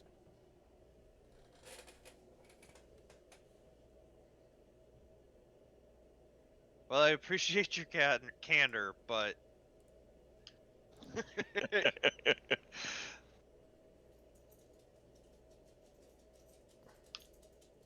I see. I And she believe. leaves it alone. Like Yeah. it takes her a while to sort of read you because like she's Vulcan. But after enough kind of like uh she kind of takes the hint that she's pushing a button that she's not supposed to push. Okay. But she is visibly frustrated. Well, no, not like well, yeah, she's a little bit frustrated that you're not that's kind of where you're leaving it. But I guess she knows well enough to leave you alone with it. Yeah. So she goes back to work on sciencing. You do that passive aggressive Vulcan thing. They're really good Yeah. at passive aggressive. Yeah. Okay, so for the roll, Tesora takes the lead with control science, which is 15, but this is like a chemistry, so I don't see any focuses. Yeah, I don't believe so. Do you want to use a moment? And what would I do with momentum again? You can add a die. You can create an advantage that will help you with 2 of them, or So what's the challenge first off? the difficulty. Yeah, difficulty. It's a 3. It's a 3. It's a 3. So you need So you 3 could successes. Yeah, 2 of those to make it a 2. A 2, or you could spend 1 of those to get an extra dice to hopefully roll 3. And you've got 2 characters supporting you with die each. If I use a momentum, does that mean that they could possibly crit on that number as well? They will crit on their own numbers. Okay, Yep. then Momentum just think- gives you an extra dice. I think I'll be okay without a momentum, especially because I'm using the ship systems here, right? Yes. Yeah. Oh, Okay, that's yeah. right. So you got 4 additional dice. So Yeah. all you need is 1, though. Those Okay. assist dice only help if you get at least 1 success. But that's on a 15 or less. I'd honestly just spend the momentum. Okay. Well, we can spend the momentum. You said it resets at the end of the session. Yes. Okay. Well, Well, And there you we go. lose 2 1 dice. in between scenes. You want to roll Damn it. 1 more d20 for the momentum? There you go. Okay. So that's There's a 2 2. successes. So then, Tom, I'll have you go next. Zoop. Okay. So you are fabricating the delivery system. Mm-hmm. God, I think that's going to play right into your control engineering again. Yeah. So just the one. this time. Just 1 die, One die. 15 or less, and I don't see a focus, so double successes on a 1. Okay. All right, so that's 3 13. successes. And then Tanjat, this is both to modify the torpedo and to fire it. So I think control security, which is a 14. Yep. And unconventional warfare, no. I mean, Lead this by is example. really weird. No. No. No. So double success Not also on a 1. I mean, It's I'm not warfare, though. modifying. Oh, You know what I mean? yeah, it is. It's a warfare against this cloud. I'm attacking the I darkness. attack the darkness. all right. 1 die, 14 or less, double success on a 1. Nope. Do try to restrain yourself, Commander. This is not like one of your war sins. And then a ship. And then Oh. the ship, how is the ship helping? Is it helping with the firing? Or is it helping with, like, is the computer helping devise the proper formula? I think it's formula Daniel said.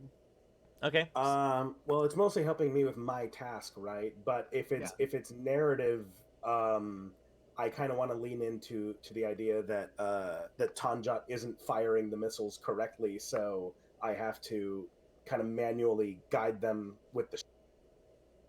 Okay. So then we're going to do computers science, which is Is 11. it control science? The Percival has different. Oh, okay, yeah. So it's assisting you with its computers and science. Okay. So that's 11. No, but that's okay because you got the 1, 2, 3 that you need. And I can re-roll that if I want. Yeah. Oh, just yeah. do it. Still no. Okay. Worth a shot. Yeah. So you got the 3 that you need. And then we You got a didn't 20. generate any momentum, and then, yeah, we got the. So I'll give you the same choice I gave Tom earlier. Do you want the personal, the situational, or the ship? To have a complication. Let's go with the situational. Okay.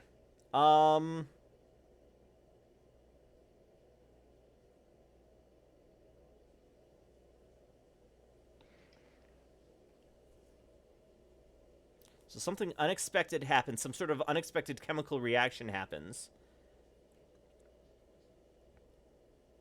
You know what? It's slower than you thought. Mm. So it's not going to be completely done this time. Okay. So we'll put that down as Slow burn. ooh, perfect. Slow burn. Okay. So it will go away eventually, but it'll be like a month before it's gone. It will be after the planet passes through it one more time. So if we want to fix it, we'd like right now we'd have to do something else. No, I think that's your reaction. Or that's your fix.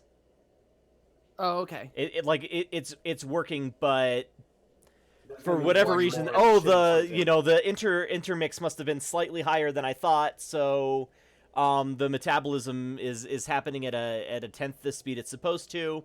It'll still be gone, but within a couple of months, they will still feel somewhat reduced, but the same effects for one more rotation. All right, I think Or, we're I going guess, to call the revolution. leader again. Oh, on the next scene.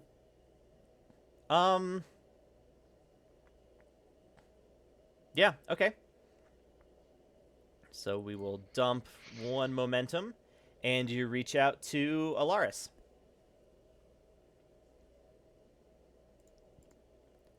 So it's been, Personal to what, 30, Alaris. 36-ish hours, we'll say?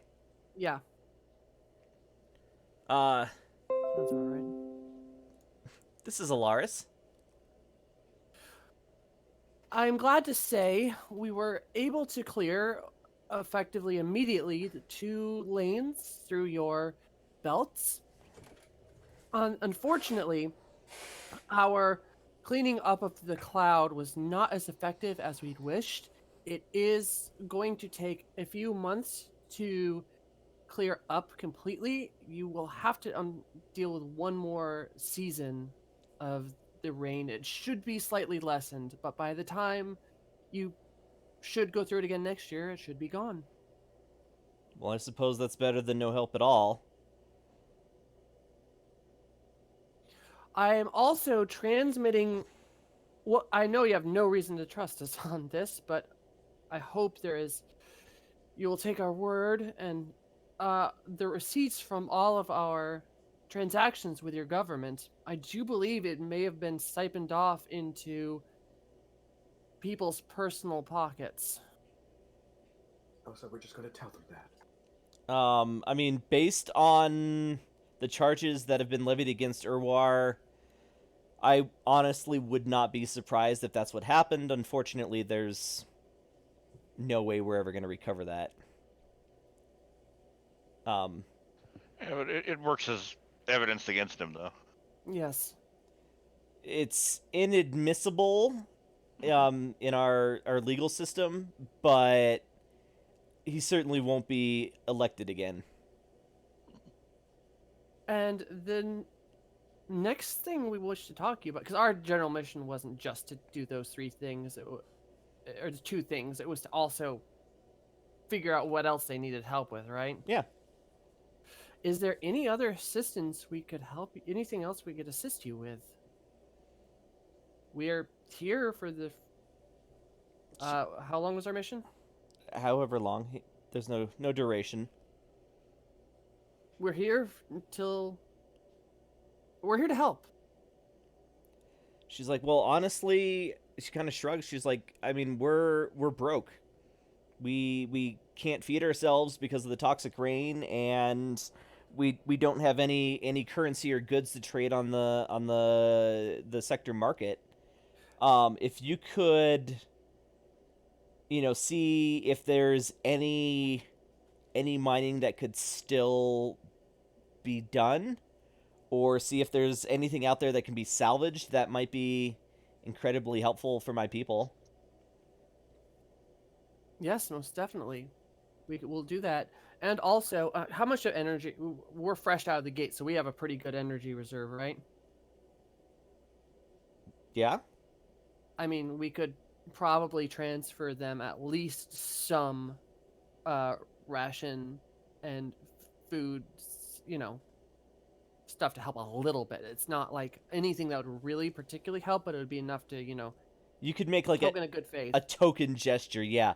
But yeah, you wouldn't be able to, even you don't have the capabilities to replicate food to feed a planet for even a day. No, I didn't think so, but I was just going to offer it as a token.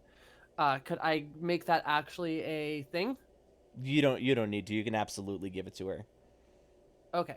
I'm also going to have our crew, before we leave to do that survey mission, as small as it is food.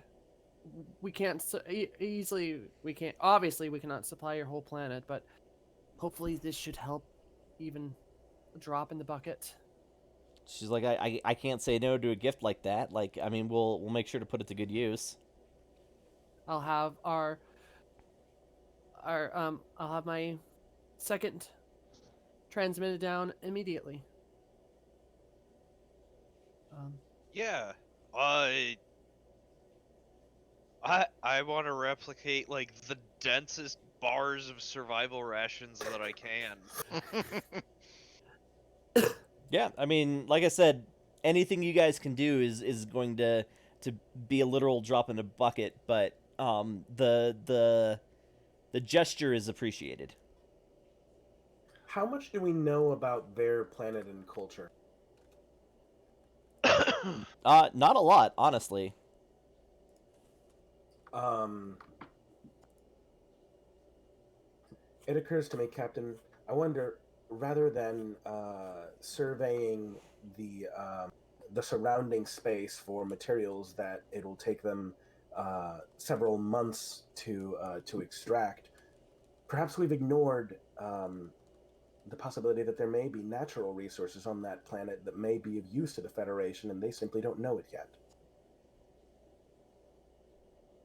Well, I'd prefer it to be used to them, but that is a good point. I'm speaking of economic viability for their future, Of teaching them course. how to fish, so to speak. Would you be what was her title again? Regent, I think we decided, or she's an per- acting but- regent. acting regent. Would you be opposed to a few of my if I send an away team down to maybe assist you with deep core scans or such things to see if we can't help you out planet side also? Their planet was also mined. Yeah. But I'm looking. This is a long shot. Like, what I'm looking for is if their planet. Who mined their like we've already Romulans, been there? Klingons, Federation, Ferengi. Oh, so basically, but what I'm asking is, I'm asking if she wouldn't mind if I split the party and let some of the crew go down and do an away mission thing on planet that you can do with what you wish. There, Colin or Ringy. I just don't know what there would be to accomplish down there. if she knows the planet better than we do, so if she says that like that's already been done, anything of value would have already been found by somebody as opportunistic as the Romulans, then I'll take her word for it. And yeah, once I hear like, yeah, the Romulans have already scouted this place, backwards and forwards. Yeah. It's not the Romulans you gotta worry about. it's So has the Federation. Like, yeah. Okay, very well. so then. people with comparable technology to your own have definitely scanned the planet. Well, then after we transmit the food down, we will begin the survey of the system to try to find anything that may help you. Okie doke. Is Tisol still on sensors? Yeah. Let me bounce over here real quick. should Go probably ahead. report our progress in too. Just like, hey, we're To the Federation? yeah. Not until the end of the mission. Yeah, they really don't need that check-ins Yeah, that's quite so right. often. Like, I mean, you guys are weeks apart, so Yeah, makes sense. yeah. Oh, I can count. Okay.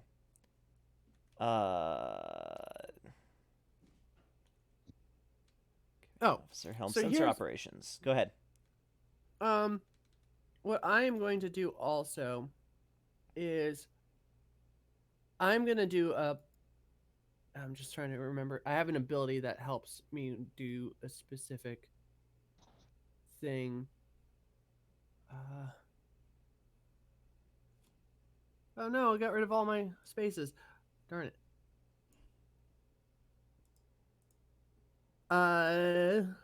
So what I would like to do is before I get off the comms with her, actually,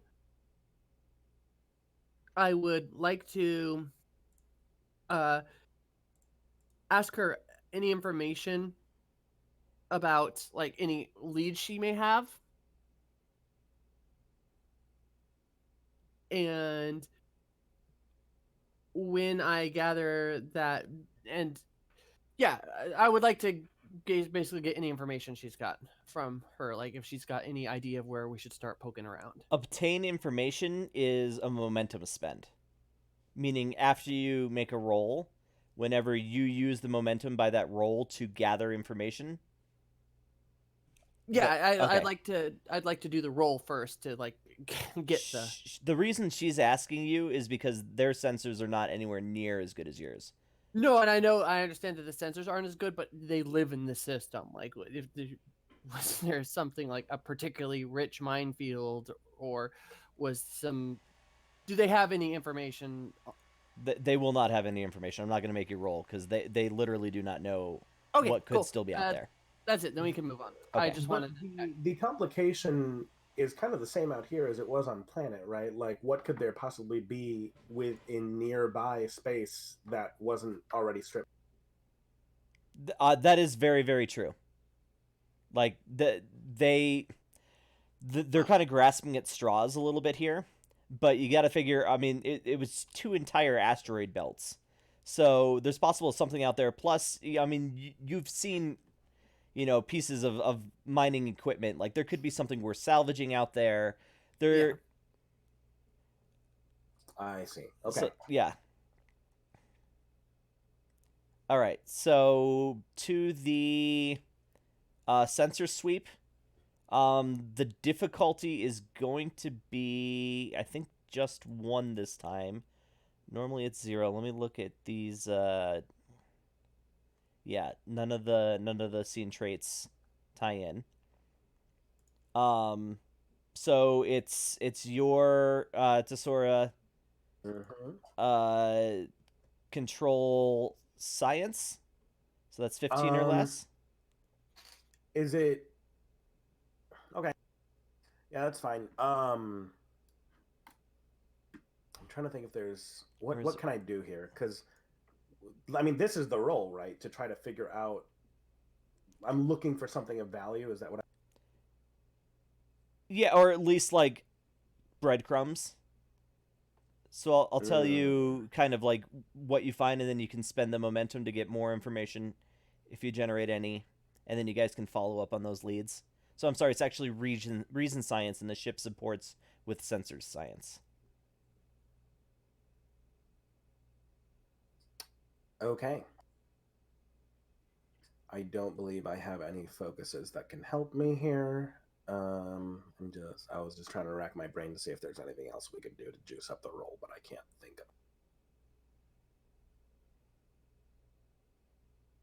of. Hey, there we go. Ship didn't give you anything, but you got 2, so that means you get 1 additional momentum. And I can re-roll it because I did not. Oh yeah. Sacrifice my. Okay. All right. So you can spend. You've got 2 momentum there that you can spend for obtain information or anything else you need. But let me tell you what you pick up first. Okay.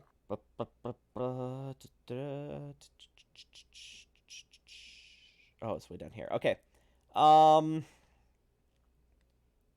So there are like 6 mineral concentrations that come back as, at least worth being of like following up on. And then 2 different locations. I'm sorry, 3 different locations where there are hints of power sources or like metallic concentrations that could be ships. Like, so basically there's 6 possible mining sites and 3 possible salvage sites that you detect to follow up on. Okay. Focal locations highlighted on the map, I suppose. Do we have a map? Is that a thing that happens in... Sure, why not? Potential locations have been highlighted on the map, Captain.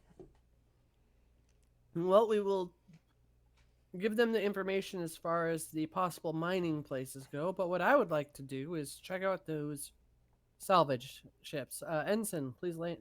Or wait, no, Lieutenant, please lay in a course.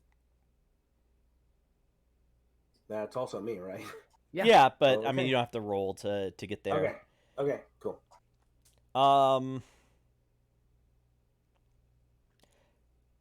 I'm sorry, you don't have to roll to go to the first one. Okay. So uh, we go to the first one, right? yes.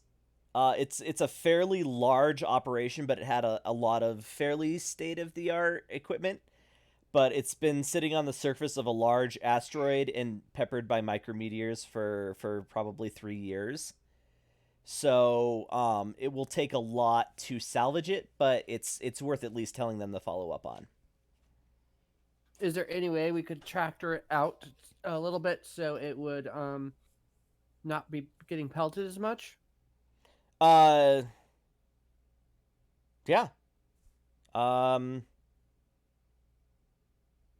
This looks what like a is good time tractability? to make big meteors smaller.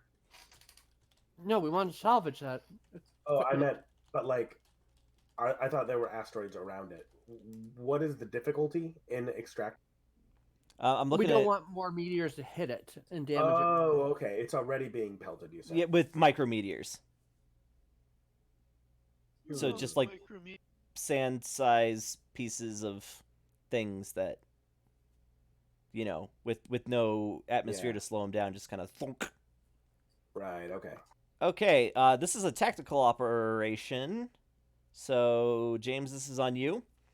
Control security, assisted by the ship's structure security with a difficulty of 2. And I will assist. How are you assisting?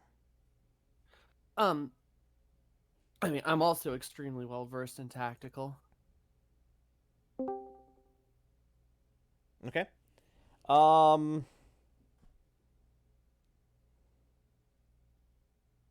I mean, if that's not okay. Yeah, I mean, there's only one station. There's got to be a better way for you to assist. Let's take a look here. Can I do command tactical? Or basically, could I help? Could I help do some math? Some math with that.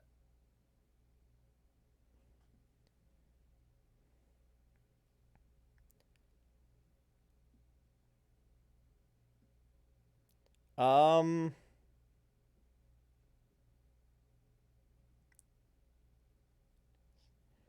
I mean, it's just locking on and Okay, engaging that's fine. Yeah, I'm Ignore sorry. them. I don't like saying no, but I really don't see any way that It's fine. the captain Let's just helps. keep moving on. If I could have helped, I wanted to, but I can't. So let's just let James do it. All right. So, that's Tanjat. Control plus security, which is a robust 14. Doesn't look like any focuses apply, but you get 2 dice. Supported by the structure security of the ship, which is a 13. Made them both. And so did the ship. All right, difficulty was 2, so you get 1 additional die. And yeah, you tow the asteroid into, like, not necessarily the path of the planet, but out of the debris field. Beautiful. Nice.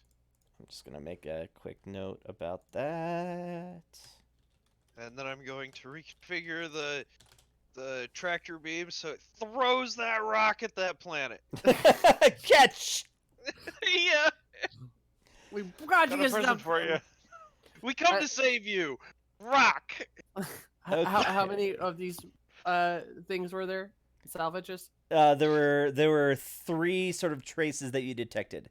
So the guess- next one is going to require some fancy flying because it's in a denser spot. No, that's the only way I fly. All right, so that's Daring Con. And helm operations. Absolutely. All Supported by the ship's engines con, so that's 15. All right, everyone, hang on. Are those both successes, I think? No. They seem to be. No. Daring Only one and is. con, no, because my score is 13. Oh. So, but we got 2. Yep. Which is exactly what you needed. So, yeah. So the trail sort of takes you to kind of a nice cache of mining equipment that is I scrolled down too far. Like it's on a natural cave, so it's pretty well protected. It looks like it's stuff that was stashed there for future use, and then either abandoned or forgotten about. Is it big enough, small enough that we could transport it to our hold? Absolutely. To do And that, it's- do we even have to roll for that? Now, there's no. Actually, I think you always have to roll to transport. I take that back. So, let me security oversight. Nope. Who gets transporters? Usually, I have in- a focus on that. All right. Vivek, if you could please teleport that to cargo bay 2. Transporters. Dominance that'd to target. be, Yeah, you got that. The course range of the ship. That's fine. Control engineering. Difficulty of 2. Assisted by the ship's sensors. Engineering.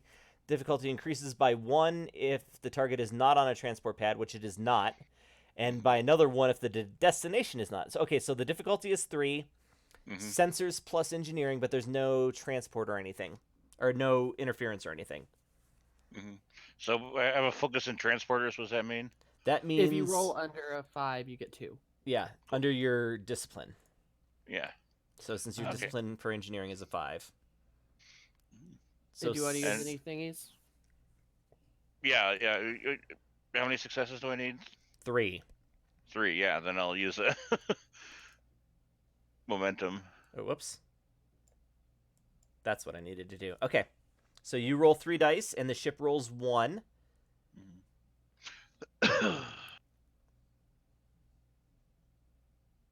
All right, so there's 1, 2, 3, 4. Oh, I'm gonna make the You ship can't. re-roll that You one. can't. Oh no, I can't. You You're got right. that Damn. feedback loop. You already did personal, so situational or ship. Ship, because I can fix it. All right, so the ship has, I think, 2 transporter rooms. Probably. Yeah. One of them is offline because there was some like element in there that you guys weren't able to detect that gums up the works. Overloads the system. Yeah, something Okay. like that. So yeah, there were some fly, sparks rocks flying fall from the everywhere. ceiling. The rock was heavier than we thought to crush the teleport pad. Oh, Well, it was actually, a I safe like side that one. Yeah. It's like, oh, there's way more mass here. Yeah. A Okay. little clumsy with the manual controls there, Commander.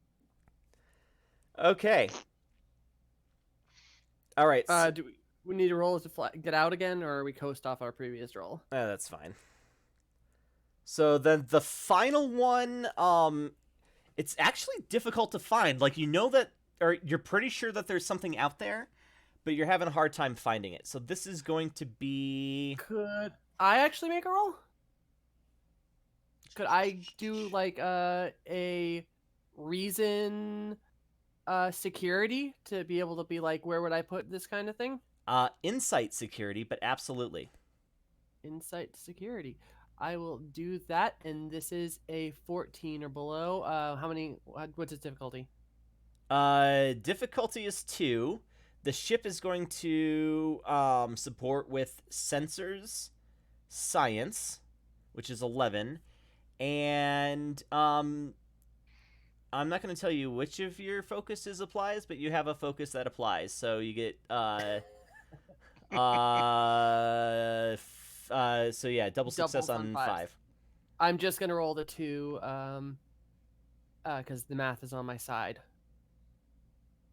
Famous last words. 1, 2. But that's all you needed.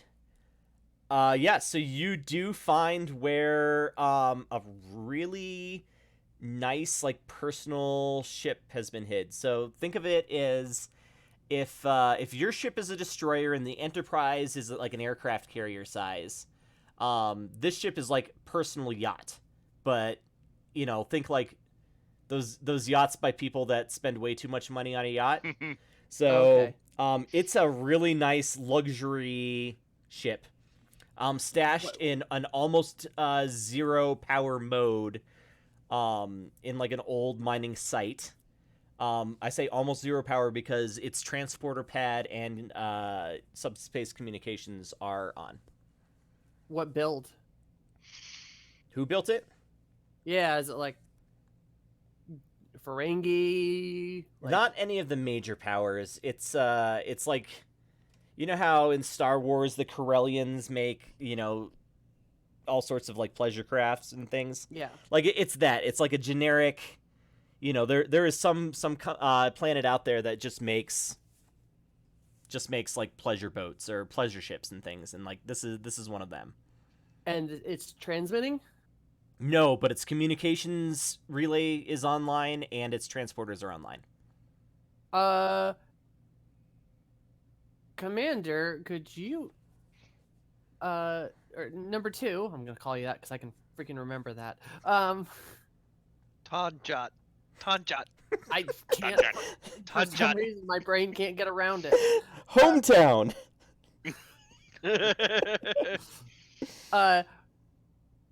Would you please check to see if that thing will have any problems if we try to move it? I'm sorry, what do you want me to do? I want to see if it's booby trapped or it's gonna do something ridiculous to us. If There might be booby traps. You go first. I'm Or good like- at this too. Asps. Very dangerous. You go first. Okay, so... Wait, what do you need me to do specifically? Like, you Scan want it. me to Figure out scan if it? there's something's going on with that. Use your imagination to figure out what is wrong with that situation. I mean, Colin? I mean, it's a super shady situation, right? So have we Okay, teleport over there and steal it? If I were going to set something like this up, how would I set it up? Can I... Okay, let's work backwards from why would this ship be hiding here? Yeah. Okay. You want to do, I guess, insight security? Okay, Do ships in Star Trek have Yeah, that's- license plates? 13. Not really, no. So like we couldn't run this against a Federation database to be like, hey, this transponder signature, like I'm thinking Star Wars and like the boss code. It could. I mean, like there are things like engine signature and silhouette that if a Starfleet ship had detected it before. Okay. Yeah, but they don't have serial numbers is the point. No, like there's no IFF. Okay.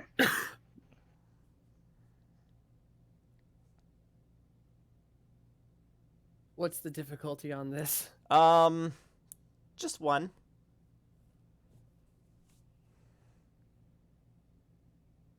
So, 1 success. One success. That's all you needed. Maybe 2 if it fed into one of your focuses. No. Unconventional warfare, maybe? No. You know what? No, I'll take that because that actually works for what you're thinking about. Okay. So one in a moment. just one. Reason security or inside security. Oh yeah, What- yeah. Inside. What does the focus do then? It makes your crit range your discipline number or less instead of just 1. But Tara was accidentally thinking that your security was 5 instead of 4. Oh, no. Yeah. So you got the 1 success. So, okay, if you were going to ambush somebody, this would be a bad place for it because yes, it's hard to see the ship, but it's also going to be difficult to get out there. Like you can't jump out of your spot quickly. Plus that is absolutely the wrong ship to be attacking just about anybody with. Okay. So you think So they this were is definitely hiding. Yeah, this is more of a hiding spot. Do the people with the Vertac, do they have transporter technology? They do. I don't know if they. Hmm. It doesn't really matter, I guess, whether they developed it themselves or Point is they bought got it. it. Yeah, they do have it. Oh, I think I know have what a this feeling is that going someone on. was yeah, this is somebody's escape strategy. This is the previous dudes. I think this is. Oh yeah, this I think this is the president. regents. Oh, this is he hit his ship so that way he could dip the fuck out. I think that's what's going on here. My character, Demore, will just literally like put her like do not a face palm, but you know that thing where the bridge of the nose. Yeah. It's like greedy The pinch. politician, Ferengi. Like, and she's gonna straighten up and just go, Commander, or try to get into its systems, but I think I know whose this is. It's small enough to tow, right? It would be if it were floating in space. It is what, parked somewhere? Yeah, it's parked and hidden in like an old mining complex, so you're not going to be able to like tractor it out of there. Number two, would you take science officer Tesora with you and get that ship Me moving? too. Yeah, permission to engineer, take too. Commander Vivek. Granted. All right, Commander Vivek, port to transporter bay 1. 2. The one that still works. Go to 2. He's just standing there, transporter way 1. We're gonna need a different. We're gonna need a bigger boat. Okay, so the away team consists of Commander Tanjat, Commander Vivek, and Lieutenant Tesora. We have a Ferengi engineer too, I think. We've got a bunch of engineers or a bunch of NPCs here. Let's see here. Ship. Are we just gonna take Lebowitz? Do Kowalski. we need? Okay, hold on. Do you need a engineer? We got ship's counselor, tactical pilot, security, engineering, science. Take another security. I With thought it you. would say security, yeah. Yeah. All right. There's a there's a security officer that specializes in like tactical combat, and one that specializes in investigation. Investigator. Can I share this? You can just tell us who they are. All right. Well, but you're gonna take over this character if you need to do anything on the away team. Oh, okay. So that's how. Yeah. So these supporting characters are there specifically to be taken over by players if their main character wouldn't conceivably be involved. So that keeps people, if you do split the party, from being left behind. So who is this? All right, so this is Lieutenant Gerard. I'm going to share his PDF sheet in the Discord chat. So give me just a moment. AIDS, NPCs, Fantasy Ground Converted, Security Support, Gerard. How are you doing on time, Tara? I have basically an hour before I need to go. Oh, okay. Yeah, no, we're cooking right along. Cool. Discord. I need Discord. All right, Tara, I'm throwing that in there. So, Lieutenant Gerard for the rest of you is... Oh, an Orion. Yes. But a male Orion. Male or So, female? stocky... Male Orion. Yeah. Wait, did I make... Yeah. You did not give them a gender. So the male Orions are somewhat stocky, bulky. So he actually looks kind of like a football linebacker, if you can picture that. Except, Okay. He's actually not a meathead at all. So he's kind of quiet, and he does really good at reading people, And he's green. and he is green. Okay, so yeah, Lieutenant Geror joins you in the transport bay, and you guys all transport over. I'm not even gonna make you a roll because there's a transport pad on both sides. Yeah. So yeah, you. Oh, okay, I really have to get that soundboard for next You time. really have to get that Yeah, soundboard. yeah. Okay. So you arrive at the ship, and I mean the lights are mostly off, but it's not cold. Like life support is obviously functioning, and this is a nice ship, man. Like, I mean, none of you actually make a salary, so I can't tell you that this is how many years of your wages, but this is a nice ship. I mean, Like- the Orion would probably have some idea. Yeah. Considering where they come from. Yeah, you could probably say that, well, I mean, this would have cost half of a planet's wealth. Like, you could live on here forever if you needed to. Mm-hmm. In opulence, like, gold plating or whatever. It's a starship Trump would build. Yes. Yeah. Computer, turn on the lights.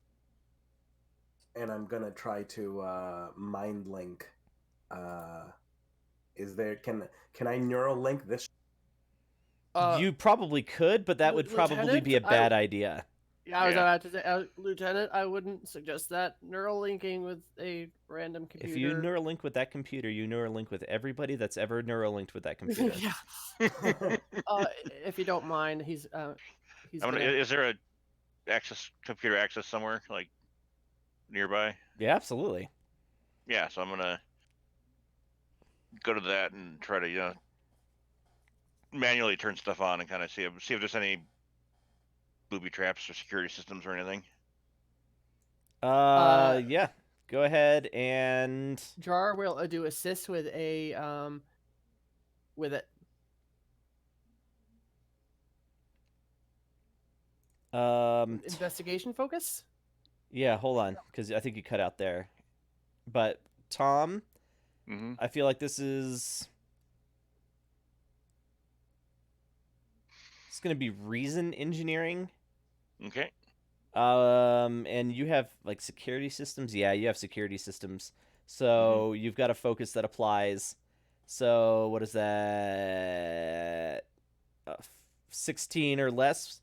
Double success on 5s. Assisted by Geror's. What did you say, Tara? Sorry, you cut out when you were talking about the roll. Probably insight security. That makes sense. So 14. No focuses seem to apply though. Investigation, interrogation, forensics. Yeah, but Yeah. help is a help. Yeah. All right. So Tara 1 die at 14 and Tom 2 at 16. What's the target? Oh God, I'm sorry. This is only difficulty 1. Okay. Don't forget to ask me for that because you guys will always know that ahead of time, and Mm-hmm. you'll always know the price of failure if there's like as experienced officers, you will know going in if you fuck up, if something bad is going to happen. Well, we did it by 2. 2 successes. All right. So you gain 1 momentum, so you can spend that to ask me information. I think we want to know. We already know whose ship it is, but I think it would be nice to know for sure whose ship this is. Do you want to spend a momentum? It's up to Thomas. There. It is up to Tom. First I'm determining if it's booby trapped or not before I turn anything on. Yeah, no, there are no booby traps. It's pretty obvious that they did not expect it to be found. Yeah. And honestly, a native ship or even like a non-military ship sensors never would have found it. Yeah. Okay, then yeah, I'm gonna spend a momentum to know whose it is. Yeah, so it's registered to Region Urwar of Verdact. Yes. As soon as we beam aboard, I'm gonna start doing like a security sweep. There's nobody on board. It was obviously just waiting for probably him or somebody to teleport on board and raise it. But honestly, you could get it running in less than an hour. Like, it's obviously no, going to start. get away. And there's a huge Scrooge McDucky cargo hold full of gold-plated latinum. There is a gigantic cargo hold full. It's in like nice crates, but yeah, it is full of gold-plated platinum. Well, think we solved some of the money problem. Yeah. Let's turn this on and. Lieutenant, I think it's you. Can I make sure that there's actually latinum within that gold? Oh yeah, no, like I mean, we just don't want the worthless gold. no, you're well, yeah, it's actually liquid if it's not plated in gold, Yeah. which is weird. Well, but... yes, but Quark once got swindled because he just got a bunch of worthless gold. Yes. It is actually gold plus pressed latinum, and it is a lot. All right. Yeah, I'll hey Start putting her up. Captain, I think we just solved our relationship problems. Excellent work. Lieutenant, please get it out of there.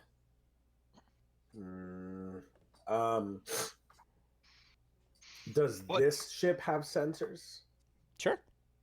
Because I'm like, maybe the ship isn't booby trapped, but what if the escape is? I don't think Where he's is that it exactly? smart. Yeah, no, I think.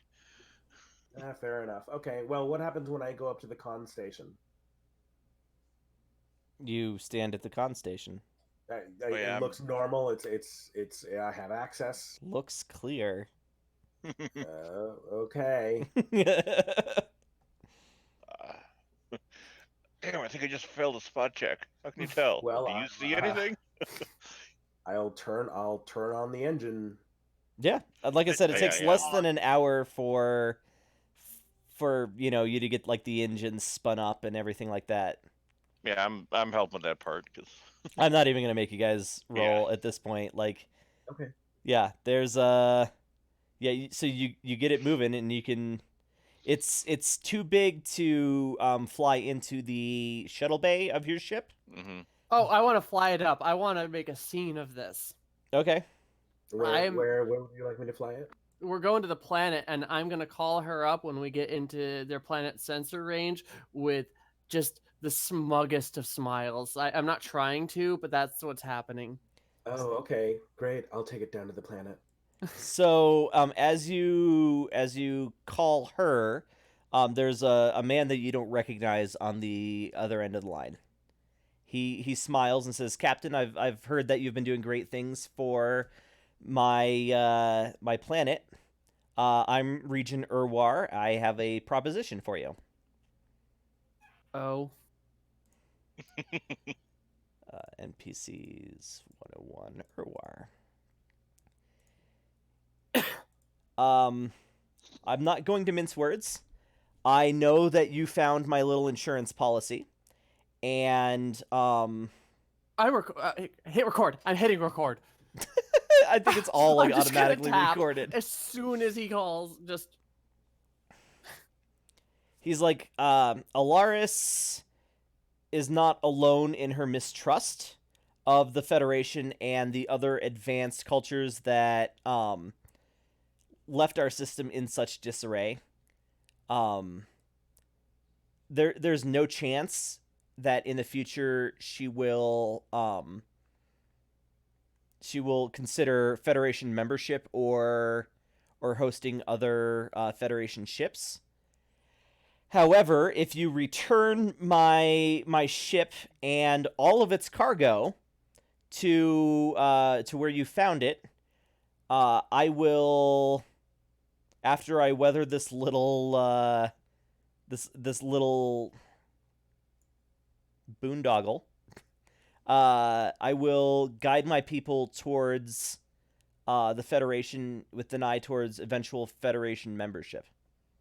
mm-hmm. And this will provide you with a friendly port in a fairly lawless area of the sector. I see. I have one thing to say to you, Regent. You are not of your world. It is in every citizen's responsibility to act within the best interests of their planet. You, sir, are a coward, and I will never work with such a person as you. This belongs to your people. You pillaged them. You are a coward. No deal. He looks really angry. I don't. By the way, yeah. I want to make a roll of that. Yeah, I was gonna ask you about that because you're obviously like playing to an audience that hasn't seen it yet, right? Yeah. Oh, also, this pisses her Cardassian brain off to no end. This is not okay. Yeah, you don't do that to your own planet. You do that to somebody else's Yeah, planet. really. Yeah. Yeah, go ahead and do, I guess, Presence Command. Yeah. And I'm going to actually spend a moment on this. Oh, wait, what's the difficulty first?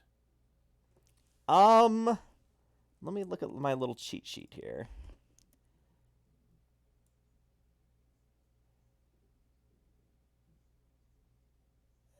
Just 2. All right, I'm going to still spend it, and this fits within persuasion, correct? Or diplomacy? Yeah, because it's not really for him, right? It's for when you eventually show this to Alaris. Yeah. Espionage? I mean, diplomacy for diplomacy sure. or espionage, either one. All right, so I'm spending a moment, and it is a 15 or less. Hoo-hoo-hoo. So that's I'll spend the moment real quick. So that is 4. all right. So you end up with 2.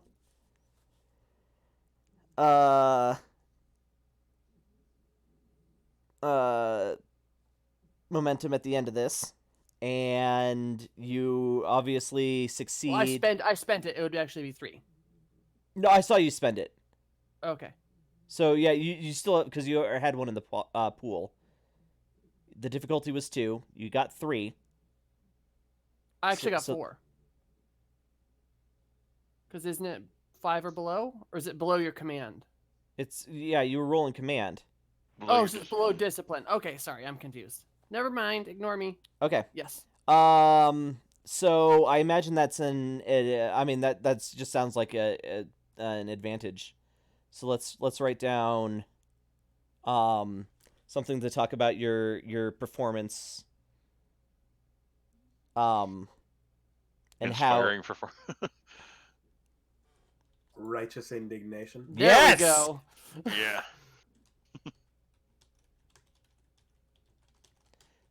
Love it. Oh my god, how did I spell indignation right on the first try? Okay, cool. I love when that happens. Yeah, makes me feel like a superpower. Okay, I got chauvinistic last night. nice. Like, whoa.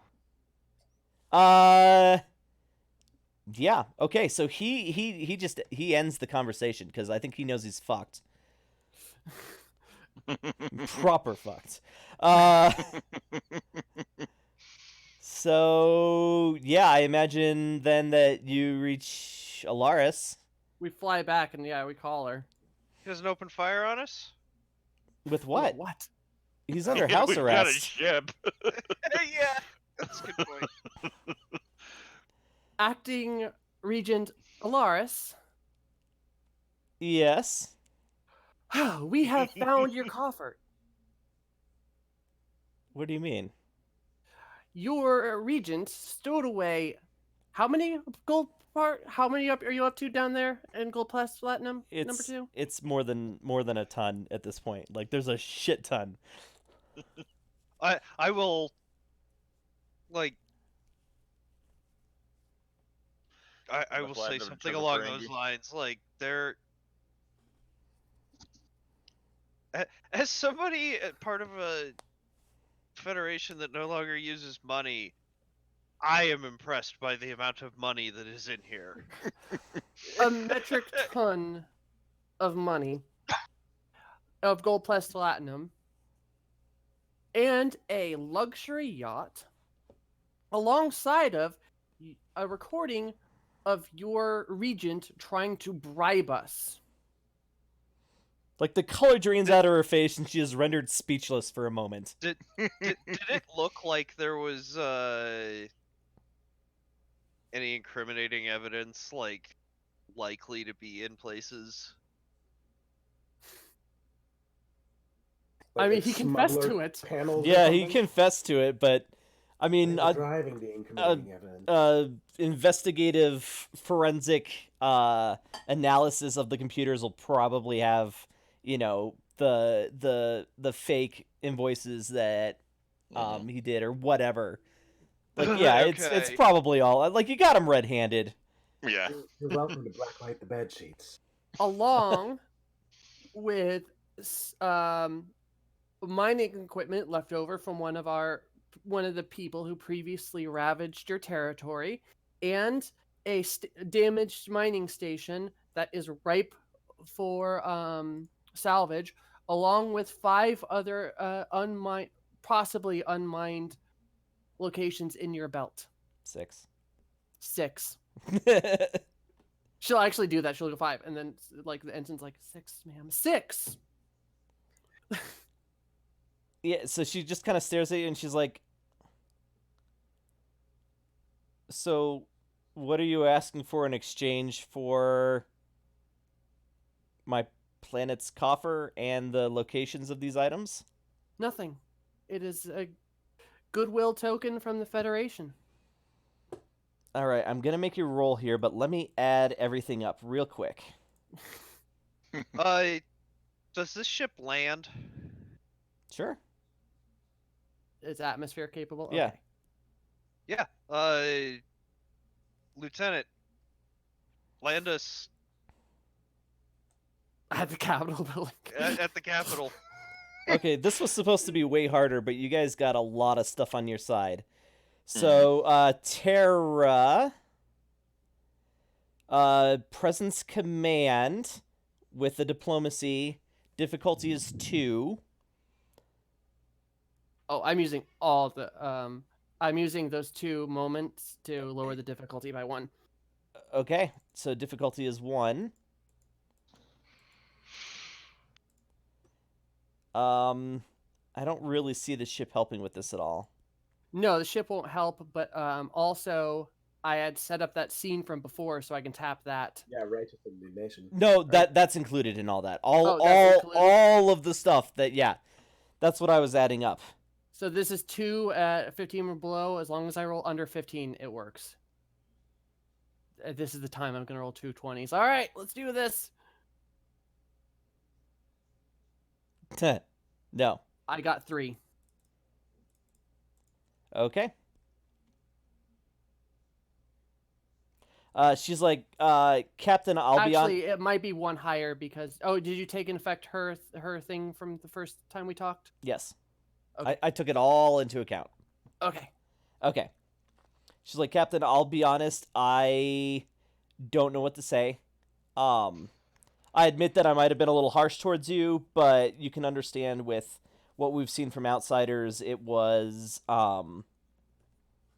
it was I couldn't believe that you would help. I'm not saying that that I still trust the Federation after everything, but I will say that if you need a friendly, well, yeah, I mean, the Federation will basically get first right to buy anything they mine in the future, and they will maintain diplomatic relations. So they're not necessarily on the path to joining the Federation or anything, but they're friendly. Yeah, no, that's all. That's all. All I wanted. We're landing. Our lieutenant is landing the ship at your Parliament building or your Capitol building. You should be able to come out and see it in a moment. Spaceport. Who needs a spaceport? I mean, they probably have one of those too. This might be a little too big to just land in the Yeah. street. Yeah. But you find a place, you set it down. People come out to look. I think that's probably a good place to end the episode. I mean, So, unless we want to do any fluff bullshitting around the ship. yeah, let me tie the bow on this real quick. So, I mean, so yeah, if these four or Verdact, I use both interchangeably here. If they ever join the Federation, it won't be for decades. Like, it's obvious that there's still a lot of mistrust there. Obviously, Urwar. Bajoran. Obviously, Urwar is going to go to prison. Although the recording of him is not admissible as evidence. What you guys find on the ship is, and you know, there's no way he's ever going to get power back after people see that, which is broadcast on the news or whatever.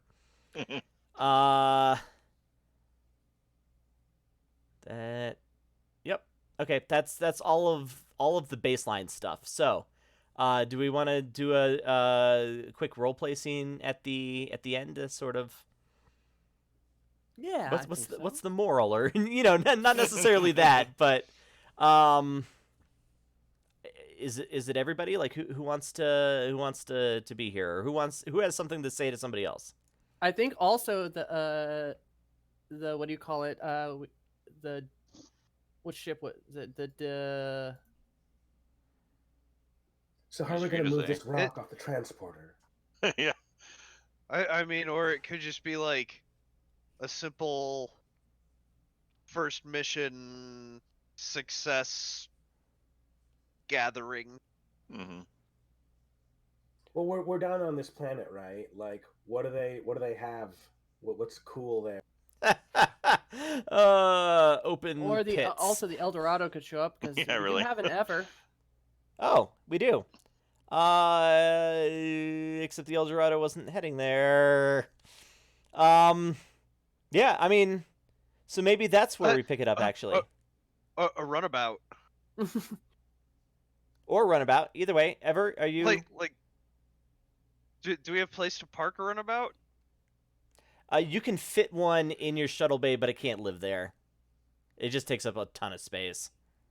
Could we just like magnetically clamp it to the hull? No, we're not gonna keep it. You can't keep a it. runabout shows up when someone's gonna leave when the time's done. Yeah, so a runabout shows up. It's just got some pissed off cadet. No, so there's you're missing like 10 or 12 crew, including Eversole. Was it is he a lieutenant or lieutenant commander? I can't remember. Lieutenant Commander. Lieutenant Commander Eversole, the ship's doctor, shows up. Luckily, nobody needed him, or that could have been really bad. So actually, this is probably a good time to, everybody is getting together or having drinks in the ward room. Commander Eversole, do you want to, I guess, introduce yourself and? Well, you would see this human. He seems fairly well appropriate for the position of Lieutenant Commander. Very calm, very respectable. He gives this aura of calmness even in the stress of battle for his job. He just nods to everyone around, greets them, just waves a hand, and just sits down, orders a drink, and looks at everybody and asks, "So, what did I miss in this shift?" You probably had a more interesting time on your transport than they did. I don't know why I said that, but Runabouts get in all kinds of trouble. Just oh yeah, thank always. the gods you didn't crash. Especially to run with above 12. some trouble, then. And he just cheered to that. So there's no 10 forward, is there? Kind of thing. Not like there is on a Galaxy class. It's more of like a Voyager style mess hall, which Okay. is why I also have that wardroom there, just as kind of like a place just for the officers. Well, I think the celebration would take, or the mess hall pseudo first mission celebration would take place there, so other crew members can be there too. Yeah. So I think a lot of people probably at least swing by. I mean, obviously there's some people that are on shift, but you do it in sort of that time of the day that would be night if you were on a planet and the fewest people are on. So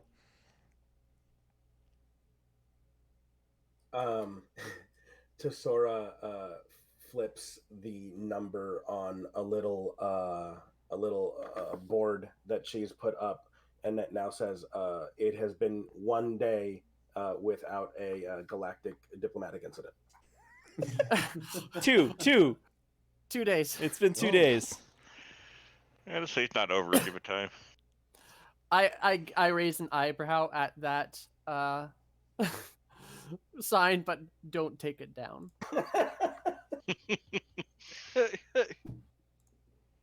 Hold on just a second here. Ah, this must be Vulcan humor.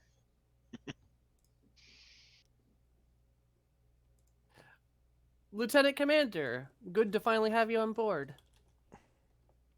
It is an honor. Sorry I had a little bit of a delay. It's not your fault that the El Dorado decided to scan some anomaly.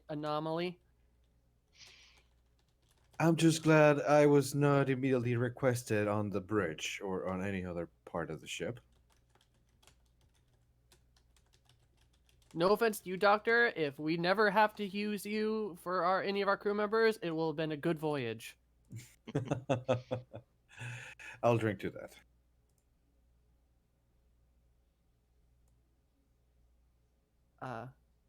I will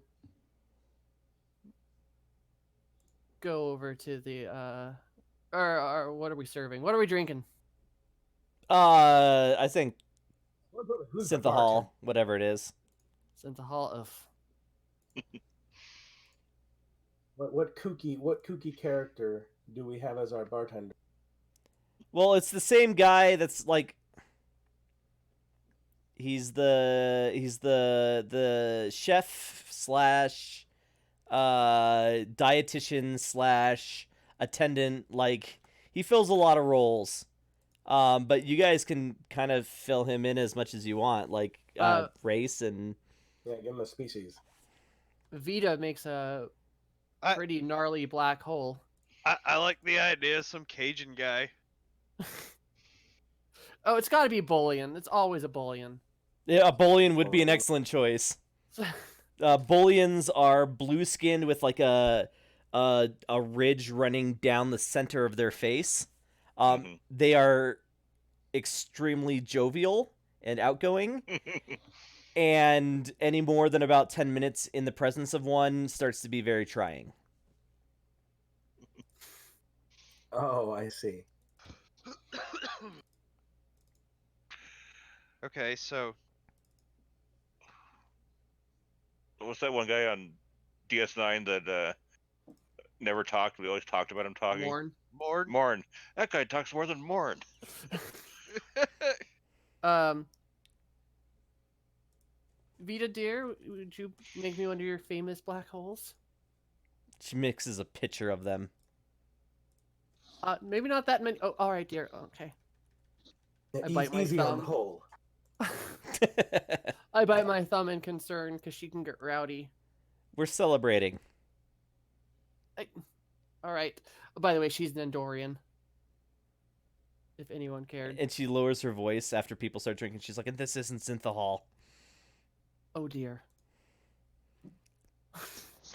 Woo! So I think we pan out at a kind of crazy, like, you know, through the window you can see the lights flashing as everybody dances, and we pull back to see the ship itself as it, you know, goes through the, you know, you see the stars streak by in the classic Star Trek warp look. Right. And yeah, so I think that's a good place to end the episode. Cool. Okay, so this has been Star Trek Pathfinder. I'm Ringy, the GM. With us tonight in reverse alphabetical order, we have Tom. Thanks for having us. So I'm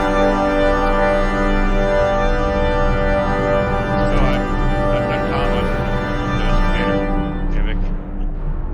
I'm Tara.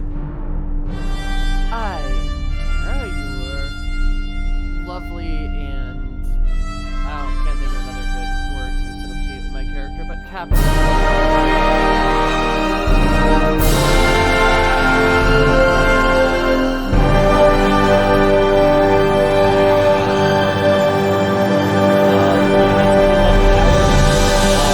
Who is a regular crew member and will be joining us in future voyages. Oh, and apologies for being so late. I'll make sure to be on arrival on time next time. You had a good reason. It's okay. Well, I was your medic, and I will continue checking up on you for the rest of this adventure. Kinky. All right, we have James because I forgot about the alphabetical order. Hey, James. I played Tanjat. Even you can't Jaws. remember his name. Yeah. Hey, Tanjat Jaws. And I don't know. Okay. Still figuring it out.